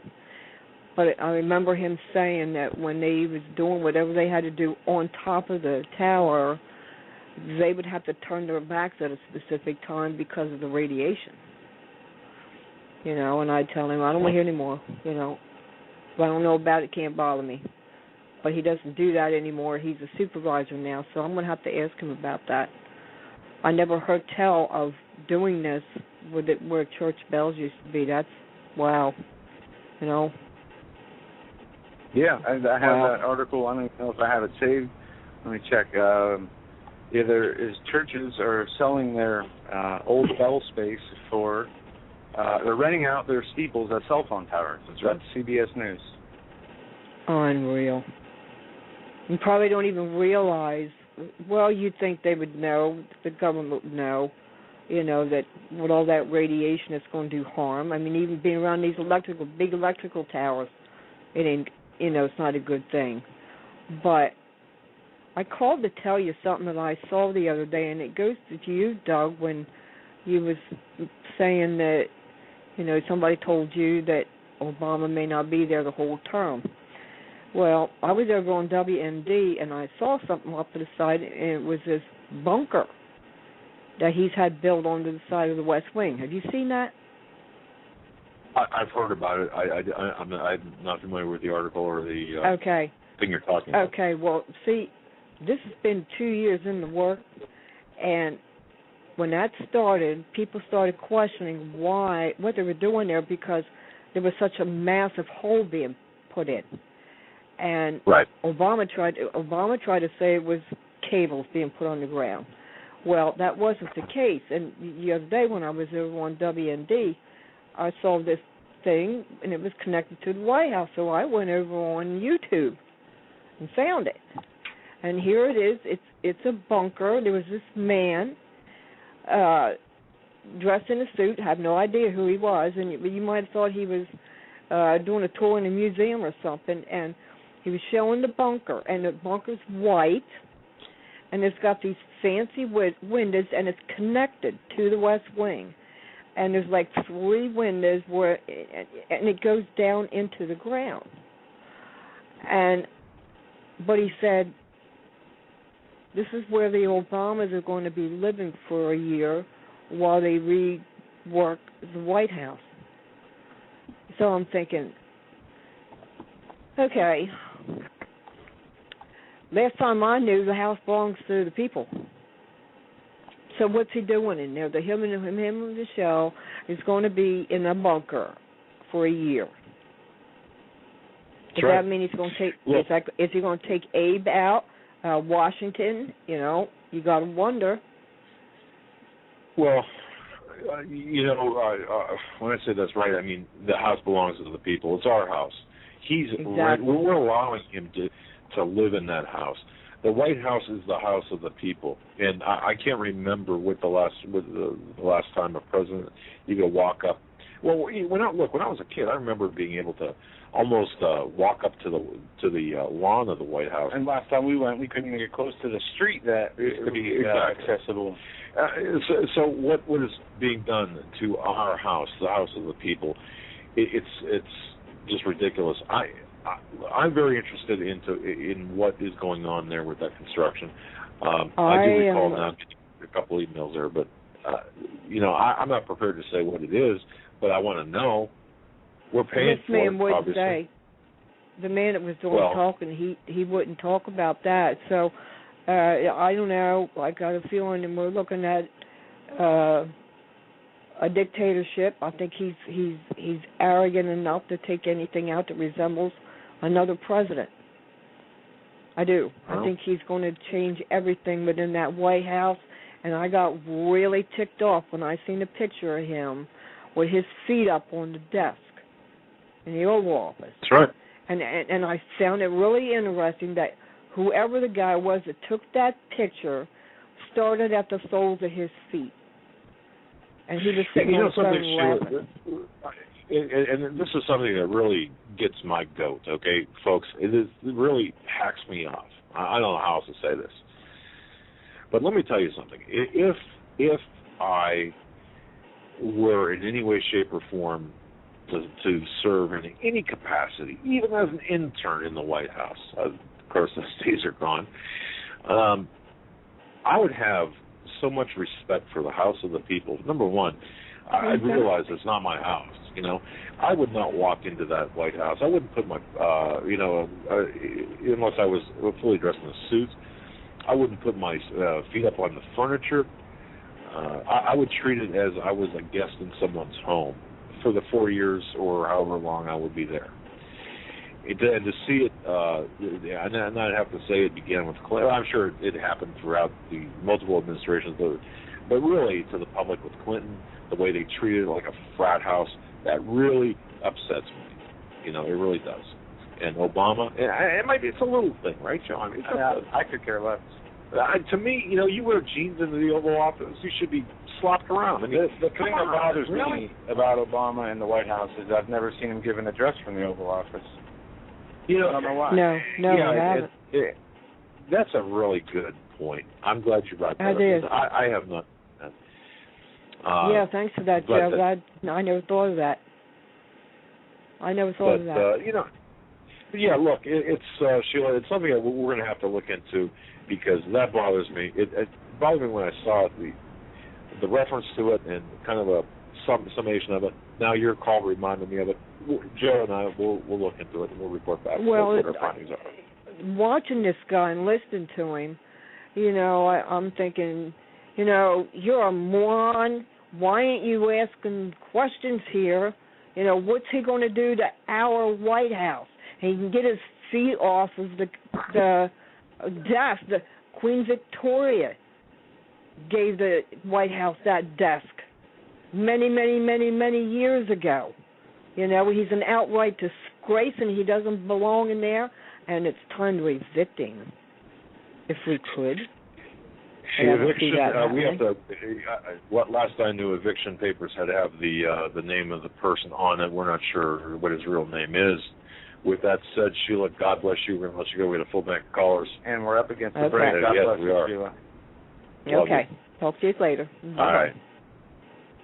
You know, Sheila's a great caller. She really is. She brings up some good points. And absolutely. I got to tell you something. You know, now that she mentioned that, and ladies and gentlemen, does that bother you a little bit? I mean, to me, it bothers me a little bit, only because, see, I don't think we have to really know. For example, the security, we don't have to know about that. But if there's something going on, like, you know, something really major, give us at least something. Don't lie. Just, I mean, tell us, look, yeah, it has to do with the security of the president, or it has to do with operational security, or it has to do with whatever. You don't have to give us details. Just tell us what it is. Or, hey, it could be a new pool room down there. Okay, I don't know. But to me, it makes no difference. I could care less. Well, America's destroyed. They might as well bulldoze that place anyway.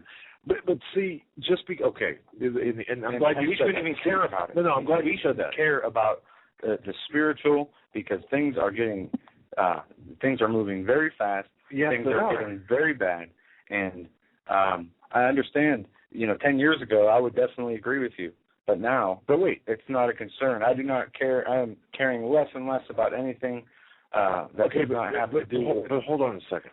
Work with me on this for a second. As an investigator, think about you're working for a high price or an insurance company. Okay. And you get called out because there's a guy in a chair in an office with a bullet wound in his head, and the gun's down at the floor. The police are still there. This guy has a $5 million life insurance policy on him. We go there just to kind of investigate. We're along with the police just to see what's up because of the life insurance policy. Just because the guy is dead, or just because I guess that's kind of a bad analogy, but the fact of the matter is, do we stop our investigation because it's over? I mean, well, look, let me give you this quote. For the wisdom of this world, jump the track there. For the wisdom of this world is foolishness with God. For it is written, He taketh the wise in their own craftiness. And again, the Lord knoweth the thoughts of the wise, that they are vain. And when I say the wise, I'll give you an example here.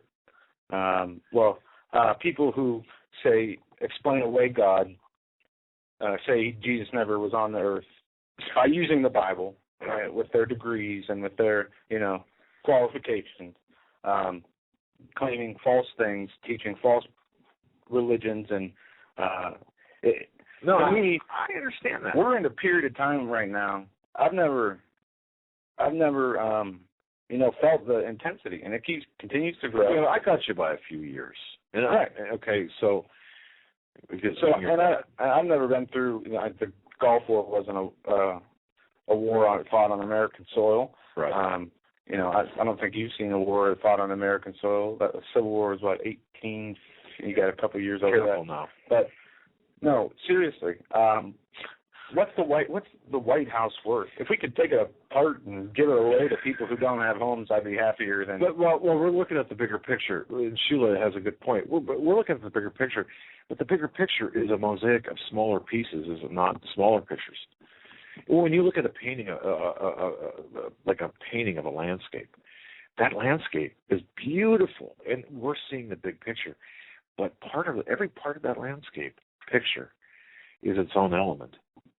And while we're looking at that big picture, is it not wise of us to look at the smaller elements that compose that bigger picture? I agree. It is a footnote of many footnotes that should be there for people to look at. And, I mean, not the White House or the way he treats it, but what he's doing with the position of the president.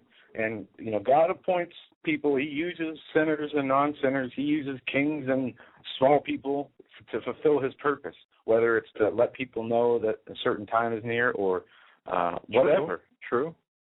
But as far as the White House is concerned, looking at America and how much it's changed in the last 15 years and where we are today, America's dead, and that White House is useless.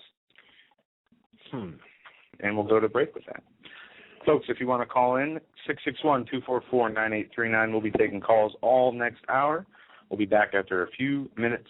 You're listening to the Hagmann and Hagmann Report this Friday, January 4th, 2013. I almost said. I thought maybe you were going to say like October 2nd or something like that.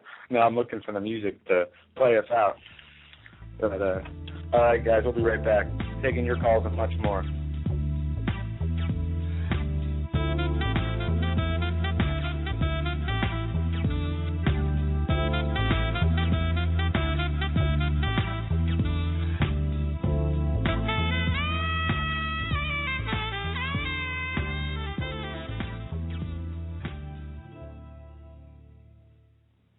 If you're stumped, you don't know what kind of gift to give to a friend or a loved one, I'm telling you, you must go to 4physics.com. That's the numeral 4, PHYSICS.com.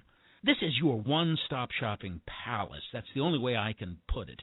I could spend easily an hour on this website. Innovative, fun, educational. There are games, books, weather instruments, unique time-telling devices, jewelry, optical devices, laboratory equipment. Let me give you an example. We all know we can tell time. With a sundial, you've seen those advertised. Did you know that you could tell time by the stars? At 4physics.com, you can buy a horologium nocturnum. This was a navigational device used in the 15th century by navigators at night to tell time by the stars. It's beautifully crafted in the shape of a pendant made of bronze and pewter or gold and silver. Absolutely a stunning gift. I would be proud to give it to anyone. You must go to 4physics.com. Even if you're not stumped, that's 4physics. That's the numeral 4, PHYSICS.com. It's your one-stop shopping palace. Any problems that you have, I don't know what to get Grandpa, I don't know what to get my loved one, that's unique, you will find it at 4physics.com. Please take my word for it. Go to the website, but give yourself a lot of time because you're not going to want to leave. 4physics.com. Ladies and gentlemen, I want to tell you about just a super place, especially if you're in Canada, and especially if you're in British Columbia. A super place to get your hunting needs, your firearms, your ammunition, all sorts of supplies. It is Granland Firearms of British Columbia. It's a hunter's paradise. You know, if you're familiar with British Columbia, if you're familiar with Campbell River, British Columbia. Sorry about that. I was looking at just a beautiful scenery here of the area of British Columbia. But the Granlund Firearms of British Columbia, they're located at 522 South Dogwood in beautiful Campbell River, British Columbia, Canada. That's the salmon capital of the world. And they're located on the southwest side of Dogwood, just south of Merecroft Street, across the street from the movie gallery. They're open they're open Wednesdays, Thursdays, and Fridays only. Wednesdays, Thursdays, and Fridays from 12 noon to 7 p.m. Pacific time, and then Saturdays from 10 to 5 p.m. only.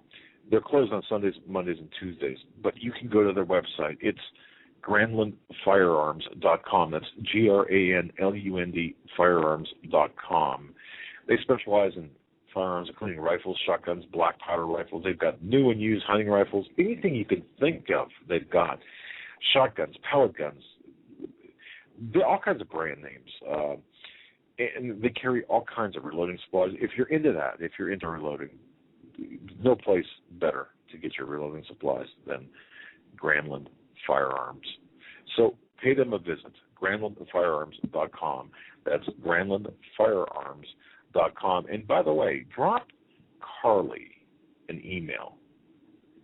Check out their website. Drop Carly, the owner, an email and say that you heard about their shop on the Hagmann and Hagmann Report.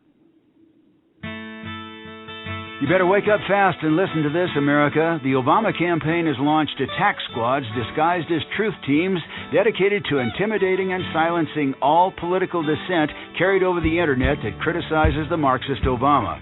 Truth squads specifically focused on covering up Obama's endless trail of lies, corruption, and subversion, and using the Gestapo power of our own government to police and censor the internet and shut down websites that dare to carry the real truth about Obama's Marxist coup.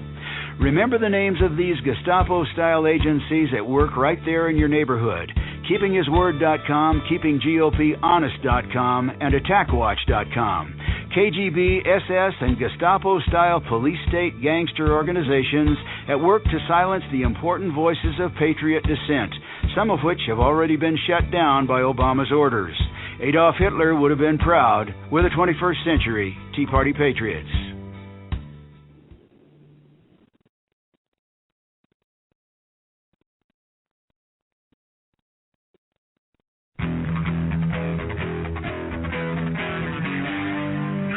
Doug Hagmann. One guy that doesn't need a bullhorn to get your attention. You want answers. I want the truth. You can't handle the truth.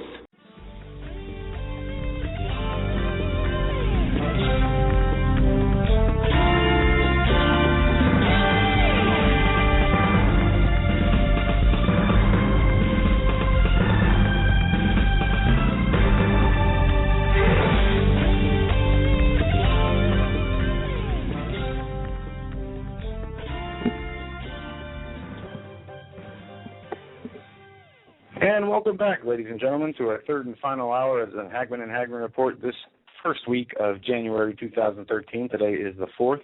I want to do a little bit of housekeeping here. Don't forget, Sunday night we are having a special program, 9 to midnight Eastern Time, with Steve Quayle. And folks, another very special guest that you are not going to want to miss. Oh, yeah. And if you could do us a favor, if you could spread that around Facebook, the article, go ahead and click on the article, like it, or even copy the URL and put it around Facebook, the social networking sites, because people really need to hear this Sunday. And I really think that, and I don't know very much about this person. I understand, what he does. I don't know who he is. I never talked to Steve about him. I have only read a few things. I've only heard just a few things said by other people. But this is going to be explosive. And I think so. It's going to go viral. I guarantee it's going to go viral. And even if it doesn't, that's fine. But we want people that want to hear this information. There are people that need to hear this information. And it's going to come out Sunday. Yeah. And you know, go ahead, Joe. I hurt in my heart for people who don't get it right now. I just do. Yeah. And what we're going to do, I've received this clip many times in the last couple of days about a North Carolina police lieutenant warning of martial law in early 2013. I'm going to play this clip, and we're going to go to phone calls for the rest of the show. It's only 5 minutes, but there's a purpose I'm doing this. Please listen closely to this caller and what he has to say. He called into some show. Was it Alex Jones, I thought? No, he replayed it. Okay. And that's what kind of got it circulating, I think. But listen to this call, and then I'm going to ask some questions when we're done. Here it is. We'll take a caller now. We're going to take a Lieutenant McCoy from North Carolina of Aspen Military, and some police called in and talked to us tonight. Lieutenant, welcome to the program. Are you there? Are you there, my friend? Yes, sir. I hear you. All right. Now, you're a lieutenant in the police or the military? The police department. Okay, welcome. You been listening to the show for a while? Oh, yes, sir, for years now. Bless your heart. And what's your opinion? Things are going downhill very quickly, sir. What are you hearing from your superiors of what's coming down and what you're looking for? Well, they're looking for it to happen, and they're training for it to happen. Now, you said they're training to take us down or training to defend us? Yes, sir. Training to take us down. And really? Law enforcement here in North Carolina has started training with drones, military-operated drones. Wow. Okay, they started training with military drones in North Carolina. Yes, sir. That's correct, sir. And your superiors are training the forces to take down the American people. Yes, sir. How are the forces responding to that? Well, one of the main things that, and with the breaking news, that the ATF and the U.S. Marshal Service is recruiting from law enforcement agencies here in North Carolina. They are, yes. And what they're planning on doing is they'll get the local officers in with the ATF and U.S. Marshal Service. Now, the payroll will come from the state, but the equipment will be issued by the federal government, all except for the vehicle, and that'll be a totally unmarked cruiser that'll be issued to them. Wow. Okay, and the timeline, what do you expect to happen? The training is going to start within the next week with the officers that volunteer to do this, and mostly the ones that's volunteering are mostly the droid heads. That's what we call them anyhow. Exactly, the ones who are gung-ho to anything they're told to do. Yes, sir, and they're all pumped up. They're taking stuff to build their muscles artificially, and it's just unreal. I've been in law enforcement 31 years here, and I've never seen anything like it in my life. What do you sense yourself? I'm sorry, sir? So what do you sense happening yourself? What do you sense, and what's your timeline you sense? Well, I figure it's going to take them about 30 to 45 days to get everything in line. Now, we have our governor here in North Carolina is one of the governors picked by President Obama to take control under a martial law program. Wow. And your personal opinion, Lieutenant, what are you going to do? I'm going home. You going home to protect your family? Yes, sir. And that's what the Lord wants me to do, and that's what He says to do, and that's what I intend to do. But do you expect some kind of movement then within the next 2 or 3 months? Yes, sir, I do. As far as?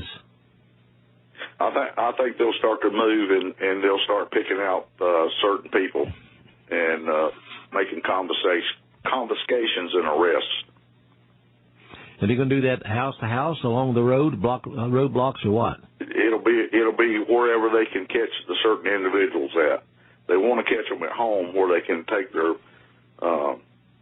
preparedness away from them. And do you have any names been given to you yet? No, sir. Okay. Do you think the higher-ups know who it's going to be yet? I think they do, yes, sir. Interesting. Well, Lieutenant, if this is the last time that you get to speak to the public, what would you tell them? Trust the Lord and be prepared to defend yourself and your family. Would you tell them it's time to buy an AR-15 for home defense? I would say it is, and if you can find one. Yes, exactly. Yes. And have you also told them to store up food, whatever? Do you see a crisis maybe economically coming? Yes, sir. Yes, sir. I see mostly the way I'm figuring it from the information that I've been able to gather is kind of going to come in all together at one time. So they can't blame the government, but they can blame us. Oh, I see. So they'll collapse the economy on purpose to cause panic and then move in. Yes, sir. Now, are you hearing this personally, or you just kind of reading this out there? This is personal information. This is not hearsay, sir. So you've been told this. Yes, sir. One day soon, I'd like to talk to you off the air if you don't do that. Yes, sir. Would you mind giving my board op, Jamie there, your phone number? Yes, sir, I will. Jamie, would you get his phone number, please? And I appreciate it. Go ahead and put Darryl on the... All right. Now, that was played and has been sent to me, and it's been around the internet. Yeah.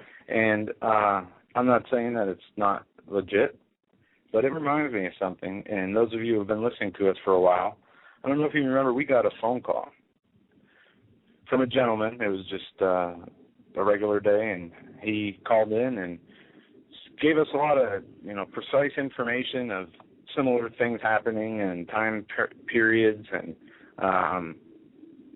all of a sudden an email surfaced the next day from a government organization circulating around government circles talking about it. There was an article on Before It's News that actually displayed the email about the caller on our show. And, I mean, I'll leave it to you for your discernment. I don't know for sure, but it just didn't sit right with me. I'm not saying the guy's lying or making anything up. I don't know. And when I hear people, saying it's going to be, this much time and this is what we're going to do, I mean, we know that they're going to use drones against us. They're going to have 30,000 drones in the sky. There's drones everywhere already in America. Absolutely.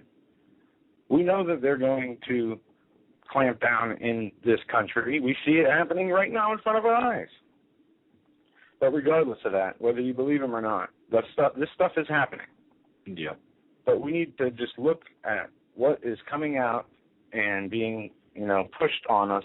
I don't want to say pushed on us, but what is being, some things are just constantly, everybody sends you an email if certain stories happen. Yes. And this was one of those. So use your discernment. Listen to it if you can, and use your discernment, because that could be completely off base. My question, he came out of the box with he gave his name, I thought, did he not? I could be wrong. He said, this is Lieutenant so-and-so. And then, of course, the question was military or police or military, and there was a kind of an awkward pause there.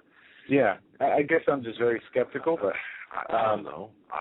It wouldn't surprise me if things happen the way he said it did, because I know how fast things are moving. But we just have to be careful and take it for what it's worth. But see, what if? And I compare this to like September 10th. If a caller would call into a talk show and say, well, you know what? That's even a bad example.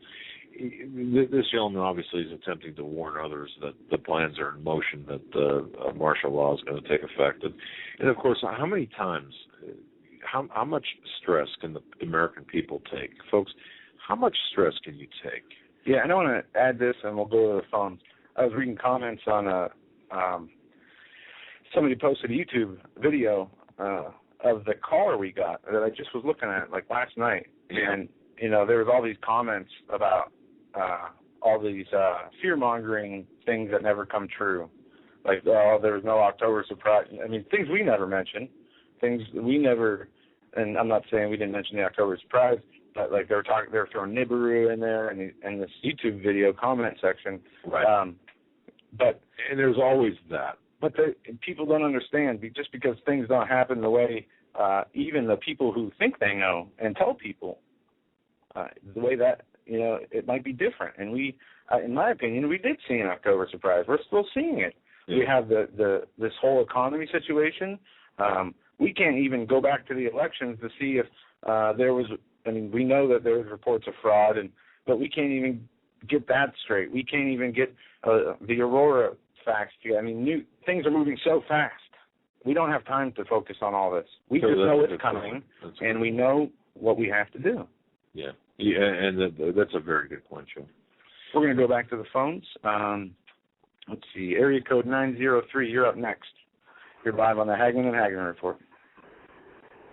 Well, howdy, Doug. Howdy, Joe. This is Rusty Shackelford. I called the other night there when y'all did your kind of prediction show there, and I predicted $125 a barrel on oil, and that they would announce that we were going to be. Yeah. How y'all doing? Very well, thank you. And yes, I recall that $125 barrel oil. Interesting. I can see that. Yeah, we were going to announce that we were energy independent. So I had a couple of things I wanted to throw in there. Had a big conference call today. Had a little chat with a bunch of the powers that be. And I'm going to make another, not a prediction, but I'm just going to kind of toss some stuff out there. There's going to be 2 big oil finds coming up here in the next probably 6 to 8 months. One of them is going to be in Nevada, and one of them is going to be in Michigan. And you're going to start seeing oil and gas production in those areas going strong. But I also wanted to toss in, because I kind of brought up a question today there with them. There's some pending executive orders about nationalizing the oil industry. And one of the things that come up on the conference call was what was going to happen with us guys that actually, we keep the oil flowing. And we were told that we would be part of the nationalization, that as an employee, we were considered an asset of the oil field industry, and that we would be nationalized along with all the equipment. So I just thought I'd toss that in there. Very interesting. They ain't going to nationalize me unless they can find me first, and they ain't going to find me. I just thought I'd throw that in there for you. Appreciate that. So nationalization. Yeah, well, there's an executive order, and I can't remember the number. I'd have to go look it up. But they're, in the event of a national emergency, the oil and gas industry would be one of the first to be nationalized under the executive order, and that one of the assets of the oil and gas industry is also labor. And they ain't nationalizing me, man. It ain't happening. There's a big desert out here. They got to find me first. Well, interesting. Boy, that opens up an entire line of questioning that I have that is well beyond the scope of the call. But it wouldn't surprise me if they did nationalize the energy sector, especially with the backdrop of what's going on in the Middle East right now. And just think if something happened where the free flow of oil would be impeded, our dollar would take a hit. And I don't think even with nationalizing it would be too late, too little, too late, and our dollar would still collapse even with the nationalization. But it would be a good move. Well, to do that. One thing folks don't realize is this industry is a lot bigger than what a lot of folks realize. There's approximately 10 million people that work in this industry, and it's I'm not bragging, but the lowest of the low in this industry out here in the exploration end of stuff, I mean, it's $100,000 a year job. I mean, we all make that kind of money out here. It's a 6-figure job. Wow. They would love to get their hands on this kind of money that's coming in. Now, I don't know if they really want to take on the oil and gas industry because of the amount of money and the amount of power that these big companies hold. But we were absolutely told that should that executive order be put into place in the event of a national emergency, that labor is considered part of the resources of the oil and gas industry, and that my be out there working for the government.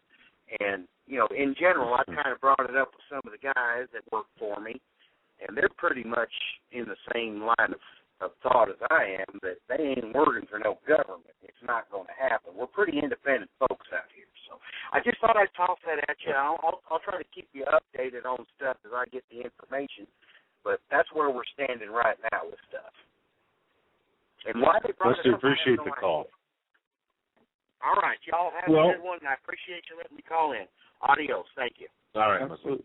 God bless, man. Anytime, Rusty. You know, what I said was a good idea. It'd be a good idea from the standpoint of a tyrannical approach, or a socialization or a communist takeover type thing to nationalize the energy sector. And that was contained, I believe, in the executive order that also spoke about the roads and the bridges. I mean, it was all encompassing in the event of a national emergency of taking over everything. So, just real quick before we go back to calls, referring to the caller that called into our show, it was from July 6th on the article from Before It's News, from a call on July 5th. It is. Yeah, I still have the article here. The guy called in, I think, 73 minutes into the show. These were his predictions. The next step will occur very soon. There's going to be a tipping point. All communications will be cut. The U.S. will go to war with Iran in October. There will be no elections. And that was the information that was given to us on a call. And that circulated in a government email like it was a test. You remember that? Yeah, and that's right. We talked about it after the show. We're wondering, because that came out of left field, and I'm not trying to cast doubt on the North Carolina gentleman, because I don't know, but we have to watch for this. Yeah, because they could be diverting our focus. See, and that's it. People are so focused on this world and what's in this world and what's going to happen to this world. Well, we already know. No, that's true. It's already written and done. Interesting. All right, we're going to move on here. Let's see. Area code 970. We're coming to you next. Thanks for holding. You're live on the Hagmann and Hagmann Report. Hello, guys. How you doing? Well, I'm not bad. Hey, I just wanted to point out something. I know it's backing up a little bit. I wanted to talk about the Holmes shooter. Yes. In Aurora. I live in Colorado, and I went to that movie that night at a local theater with my kids, and I was up, by the time it got done. It was a midnight movie, midnight showing, all that.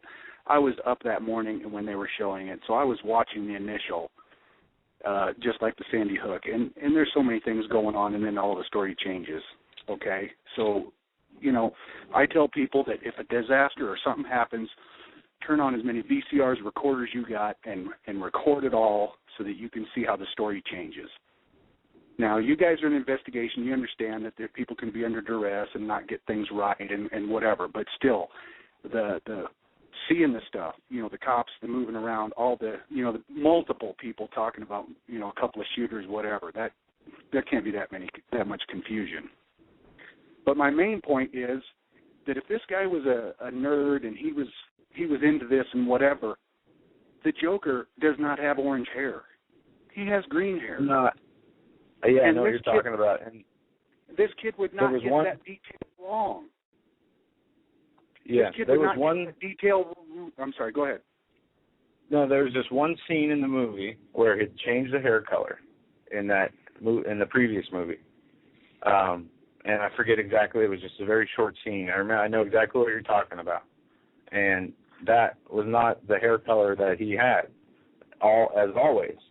And that was the color that they said that that's what the Aurora shooter had. Yeah, but what I'm thinking is why? Is because they don't sell green hair dye. The people that doped this kid up didn't have green hair dye. You can get green hair spray, but the stuff washes out. So once he was in jail, he took a shower, then he doesn't look goofy and crazy anymore.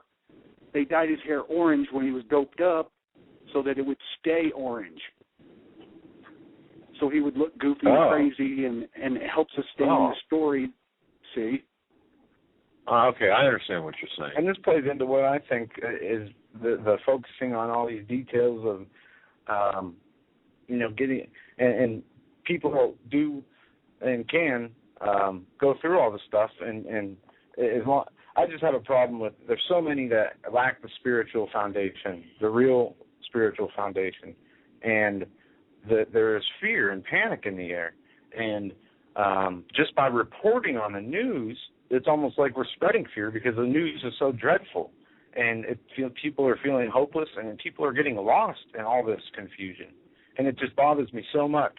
And until we lay that groundwork, I think, I know. But I understand that, Joe. But what this caller is saying, though, is this little detail, I think, it is important with respect to the... Just like the rifle they pulled out of the trunk of the car that they said was used in the school shooting. Yeah. And it's not... I'm starting to think it's not an accident they do this stuff. It's to create the confusion. Well, that or they're sloppy. That or they're sloppy, but either way, no, I'm with you. We have the playbook, the Bible, and it tells us who wins, us.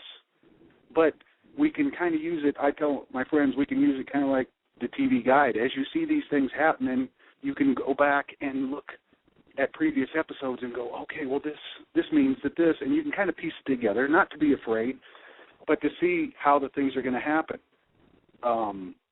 Like once Damascus goes. I mean, that's in the Bible. Once that goes, correct. Okay, and that's proof. I've been talking with my son about a lot of this, and he's 14. I'm trying not to scare him, but I'm trying to let him know, because my ex-wife, she wants to take all the warm and fuzzy things out of the Bible, the good stories, and the we'll wind up in heaven and all this. But you can't just do that. The other part of this, if there's a heaven, there is a hell. And that's right.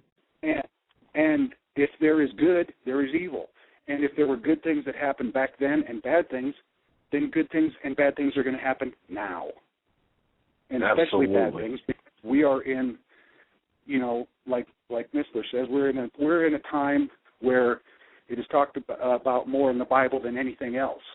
When it talks about we are approaching that time. And the better we see and understand, we nitpicking on some details, we do that. But it helps us to fill in the picture of knowing what the Bible is saying and doing. And then real quick, I want to say something else. Everybody arguing about the Second Amendment and the rights and all that, that all goes out the window if there's martial law.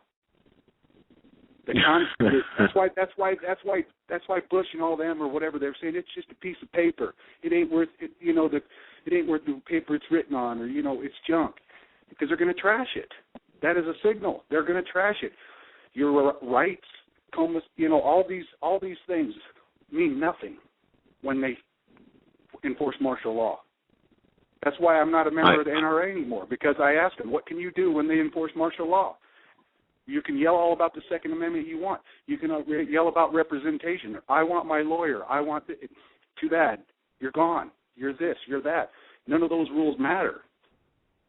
Well, we're in kind of a de facto martial law right now, to the extent, and look, maybe that's a harsh statement, but when you start at airports, you've got no Fifth Amendment rights. You've got essentially, that's to desensitize us for what's coming. They're slowly eroding at it and whacking away at it, so that when it comes down to it, when it goes, oh well, it goes. It's just like when the housing crisis was around. You heard about people losing their house down the street or around the block or in another state. And then it was a little, it started out, oh, this state's bad. And then, oh, this state's bad. Oh, and then this state's bad. Oh, and then somebody down the street that's bad. And then so when it finally happens to you, well, it finally happened to us. It's desensitizing. Very, very good. Just like video games. You're absolutely correct. It's all about control, conditioning. I mean, it's amazing how they promote the violence in the movies and the video games, yet can condemn the owning of guns. And, we can go through the statistics of how many people get killed by cars, how many people drown, get electrocuted, get shot. But when it comes down to it, It's just a complete lack of common sense from the people, and it is because they are too busy with the day-to-day things of life. Like it says in the Bible, they were in the days of Noah, they were marrying, they were partying, they were doing what they do on a daily basis. Too busy, too entwined with their own lives to worry about what was going on around them. Right, but you know what happened with Noah, though? He built that for 120 years, took him a long time to build it. But I don't think the animals were gathered around him the whole time. I think he built it for X amount of years and whatever, and towards the end, the animals started coming in. So then he must have known something, or he figured out something. They didn't just show up and go, we're here in 20 minutes. All these huge animals from all over the world, or well, that part of the world, but whatever.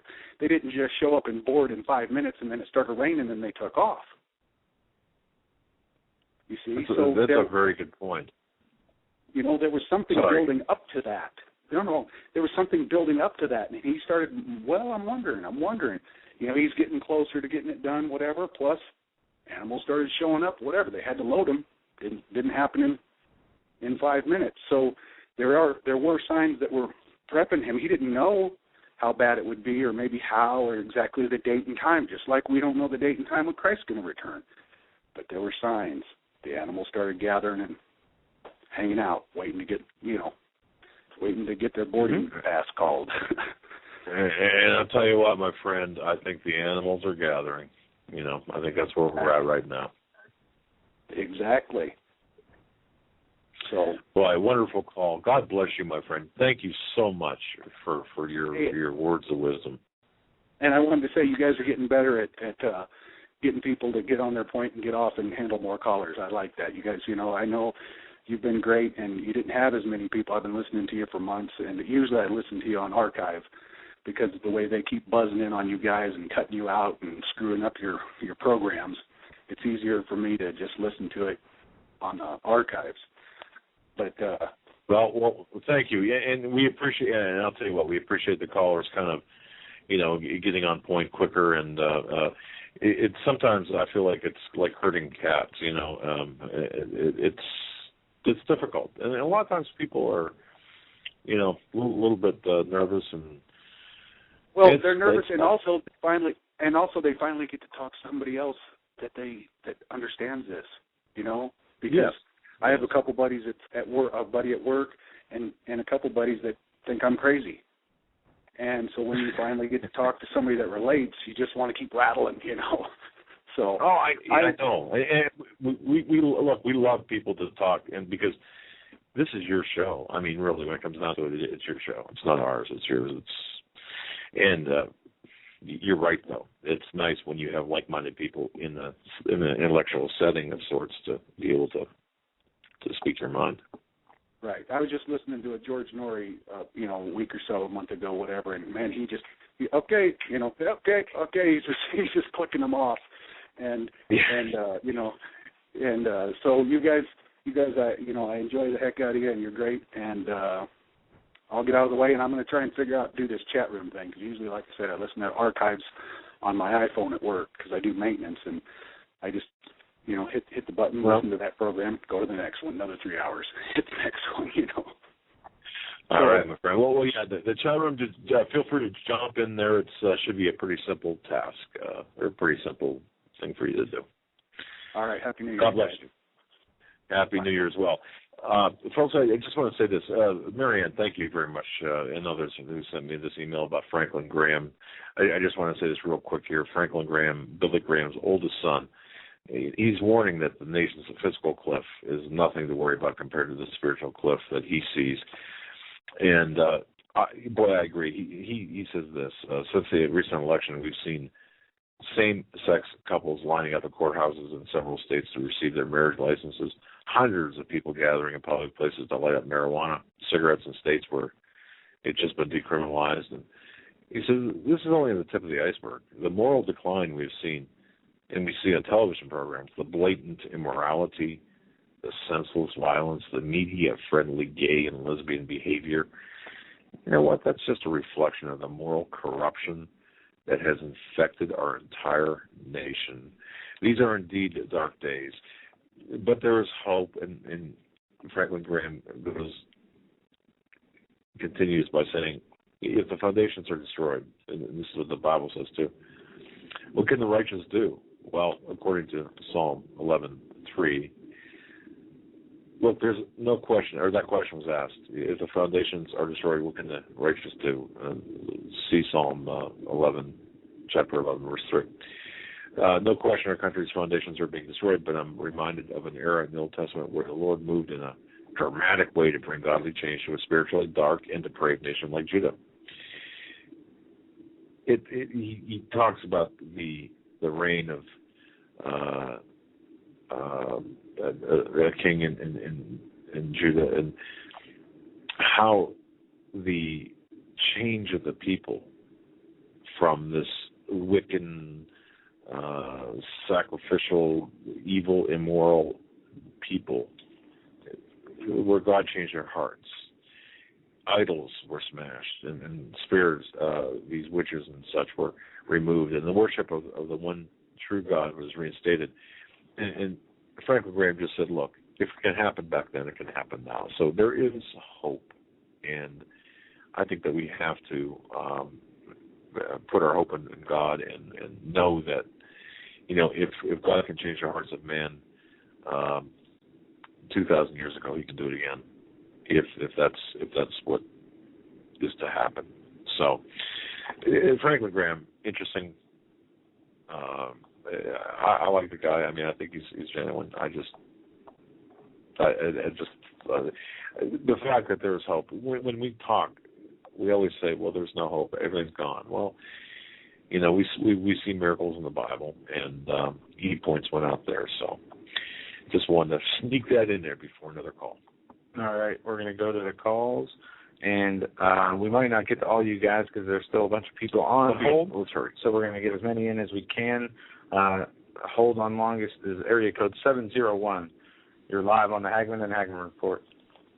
Howdy. Expect miracles daily. Hello? Yes. I'm sorry, I didn't catch that, what you said.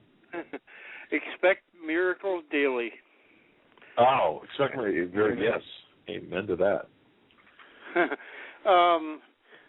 I was on David Icke's book, Remember Who You Are. He has some pictures in there of Obama. He has scars on his neck and head of looking like heavy surgery was performed. Yeah, we've seen that. Folks, what do you think about that? Excuse me, I just yelled there. What do you think about that, ladies and gentlemen, especially in the chat room? What do you think about that? I don't know what to make of that. Caller, what do you make of that? Well, if it's anything like the scar size he enhanced, something was really performed, whether it's mental surgery or implanted, I have no idea. Well, it's something that we've seen. Yeah, I can't explain it. I don't know. We know less and less about this guy. People refer to the scar as like the Antichrist gets a head wound and comes back.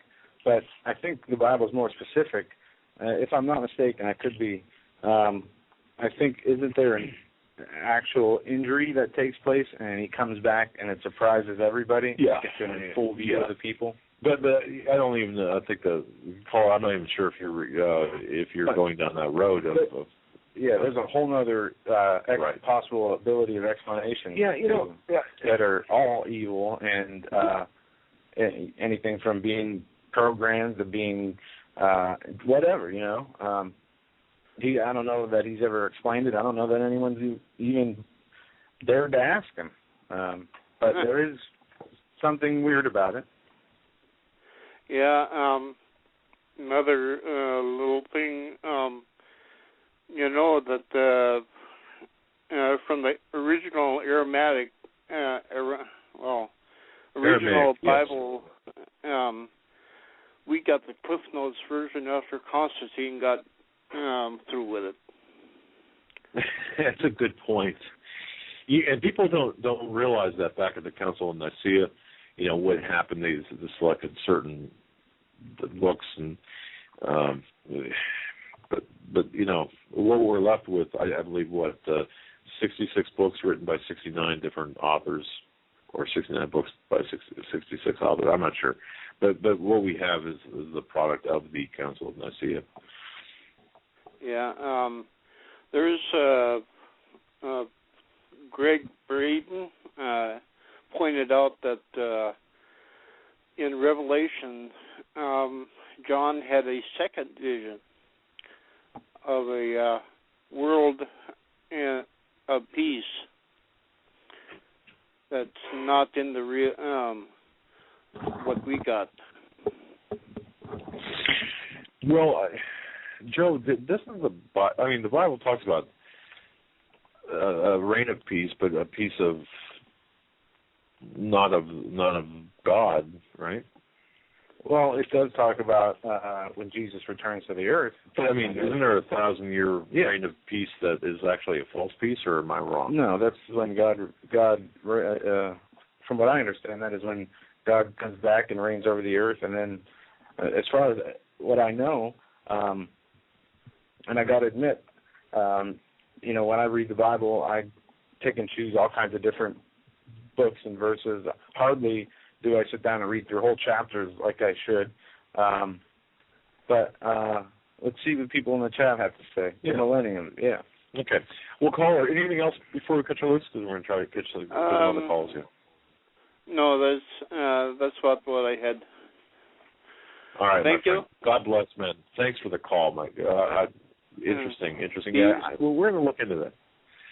Thank you very much for the call. Peace. Bye. Joe, I want to just tell you one thing here. And Marianne, thank you so much for this email. We were talking about the cross in the Pope chair. Okay. And Marianne points something out. And thank you, Marianne, for pointing this out. There's an old tradition that the Apostle Peter was crucified upside down. Now, it's according to that tradition. When Peter was going to be crucified, he said that he wasn't worthy to die the same way that Jesus died. So he asked the Romans to crucify him upside down.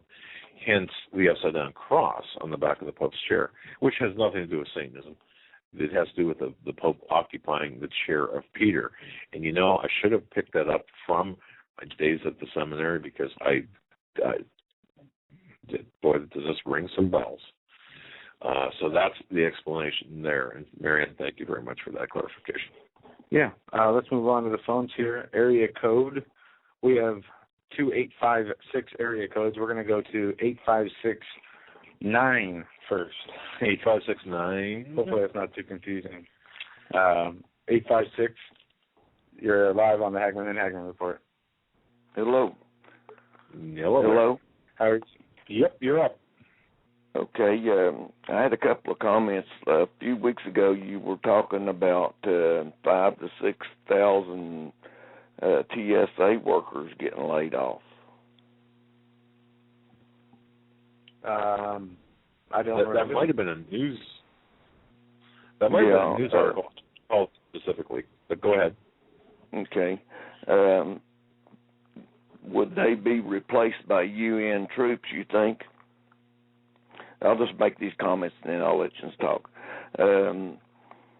Replaced with UN troops, and then locally here, I'm from East Tennessee. My name's David, and East Tennessee, and the county I live in, I've got a real good friend that was a bus driver for years, a school bus driver, and at the beginning of the school year this fall, they had all the school bus drivers come in, and they made them sign a paper saying that if martial law was declared, or an event of any sort, earthquake or anything that would cause martial law, that instead of taking the kids home, even if they had them on the bus, they would bring them back to the school.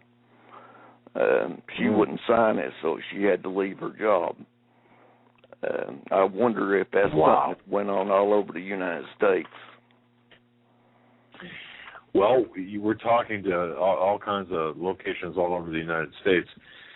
Folks, I'm going to put this out for our listeners. If you know or if you are a bus driver, a school bus driver, or if you know one.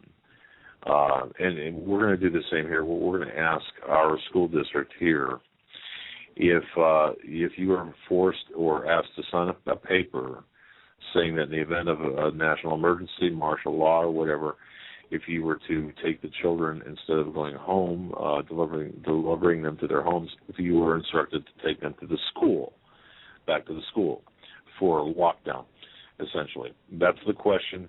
If you have any information, please send it to us via email, via our website at homelandsecurityus.com.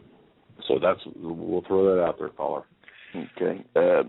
Also, the news everywhere is trying to get officers in the schools with firearms. If the school bus drivers took the students back to the school, or it happened while they were in school, not en route home or to school, that those 5,000 to 6,000 laid off TSA workers replaced by UN troops could possibly hold the kids. And I talked to the local radio station here in my town, and he said he had put that out there before because it was kind of a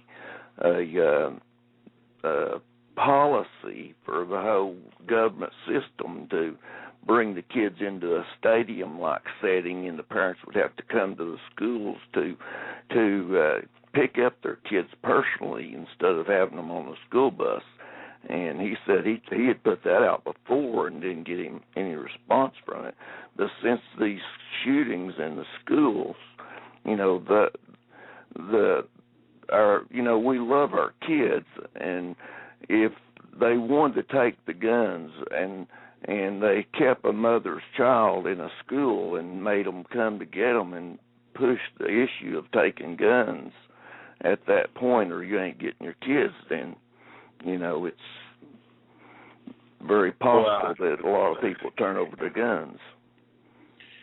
Well, caller, I'm of the other opinion. That's the last thing I'd ever want to do is get between a mother and her children, or a determined dad and the children, because, let me tell you, you don't want to get in the middle of that, and that would be a big mistake in my view. However, how long would it take them to put the TSA workers as guards in the schools? Well, good point. Those roaches have found their way to the highways now, and from the airports to the train stations to the bus stations to the highways. It's not going to be long before they're on the local streets and schools, movie theaters, and I guarantee if we see, a few more of these events like we saw in the last month or two, there will be a call, and the people will ask for it. I believe actually, like Kissinger said, they're going to be begging for troops on the streets. Yeah. Back in the 70s, he said that.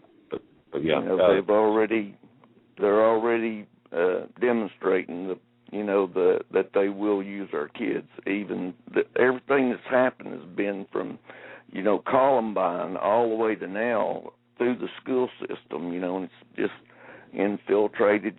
Shooters in the school system or in a setting where children usually go to movie theaters or something.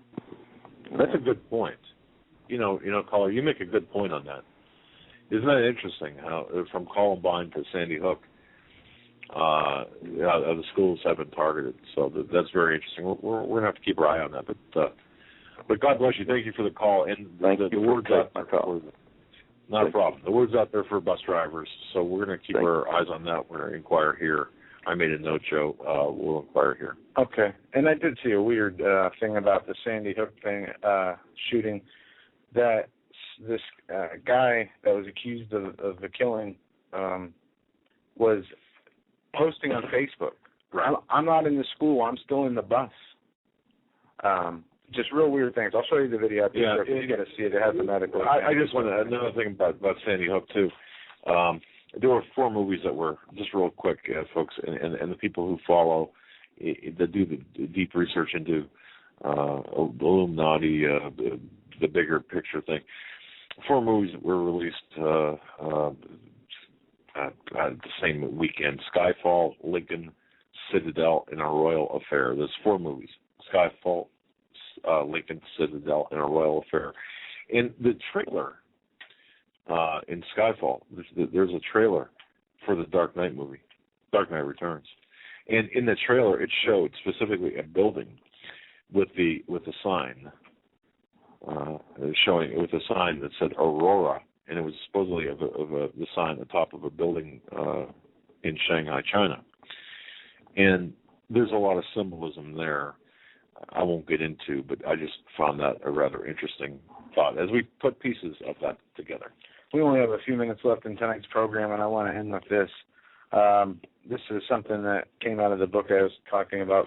People are going to start really calling us up at night and saying, "Why didn't you take my call?" And I'm sorry. No, I think we got through most of them. Okay. Sorry about that, people. Yeah, I see the numbers here. I'll write them down, and if you guys want to call back the next open show, they're going to call us at 3 in the morning and wake us up. It's hard when you run out of time. Yeah, I know. This is part 1 of this book, and it just has 4 questions. And I'm just gonna read the questions and let you guys ponder on this. 1, God has a plan for your life. 2, God's plan for you cannot happen because of your sin. 3, you must be forgiven for your sin to have God's plan for your life. 4, Jesus has made a way for you to be forgiven. And I guess I'll read a little bit more. Well, wait a second. I'm not sure the context of that. This is, okay, God has a plan for your life. It's not really a question. No, it's the 4 things that is. Okay. God made you for a purpose, and you are special to Him. Right. That's why He died for all of us. God's plan for you cannot happen because of your sin. It says sin is disobeying God's laws and not doing what He has commanded us to do. By doing so, those who are in sin will be cast into hell, and it's as simple as that. And I know a lot of as Pastor Paul would say, the fluffy, puffy preachers so often ignore that message, but it is a reality. And I would say, 90% of the people at least live. We're all sinners, though. Right, but we are. But 3. You must be forgiven for your sin to have a part to have God's plan for your life. Right. It says when we sin, we are punished for the sin. The Bible says punishment for sin is death. Romans 6:23. The death the Bible was talking about is not just the body, but of the spirit, which lives forever, being in an everlasting punishment in hell. Jesus, the Son of God, who knew all things, explained what hell is like. He said hell is like a lake of fire, and that everyone who goes there is separated from God forever, and burns in the fire that never ends. That's out of Mark chapter 9, 47 and 48. Wow. Our sins separate us from God in this life and after this life. So you cannot be a part of God's plan, apparently. This is what the book's saying. We cannot have God's plan for our lives when we are separated from Him. But there has been a way, Jesus has made the way for you to be forgiven. And it goes into a couple different verses. And, He sent the Son, Jesus, to be punished for our sins. God loves us so much, He gave His only Son to die for us as payment for our sins. He did not send the Son into the world to condemn the world, but to save the world through Him. Whosoever believes in Him is not condemned, but whosoever does not believe in Him is condemned already.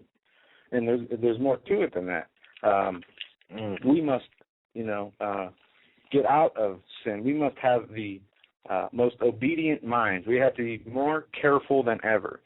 Every day, every single decision we make, we have to ask, is this going to please God or not? And usually it tells you in your gut before your head can even contemplate the question. And That's true. Have to remember. I like that. If you know in your gut, and that's the Spirit talking, I suppose. Yeah. It's been a great short week with you guys. We'll be back on just a short day or 2 days on Sunday night. Don't forget, I'll post it in the chat room one more time. We have a very special guest coming on with Steve Quayle on Sunday night, 9 o'clock Eastern Time. You are not going to want to miss this show, from what I understand. This gentleman is going to be spilling the beans, I guess. And yeah, it's time. It's the Financial Insider, and folks, if you don't mind just spreading the word on Facebook, all your social media platforms, and like it. If you can take our article, like our article, and then share it with others, because we want to get as many people listening to this as possible. This person's putting his life on the line. He's been threatened. Yeah. I can verify that. This is no hoax, no nothing. This is real, and it's serious. God bless each and every one of you. We hope you have a great weekend. Stay safe. We'll see you Sunday night. And if not, check the archives for that. Definitely. Well, thanks for listening. Really. Absolutely. God bless everyone. Good night.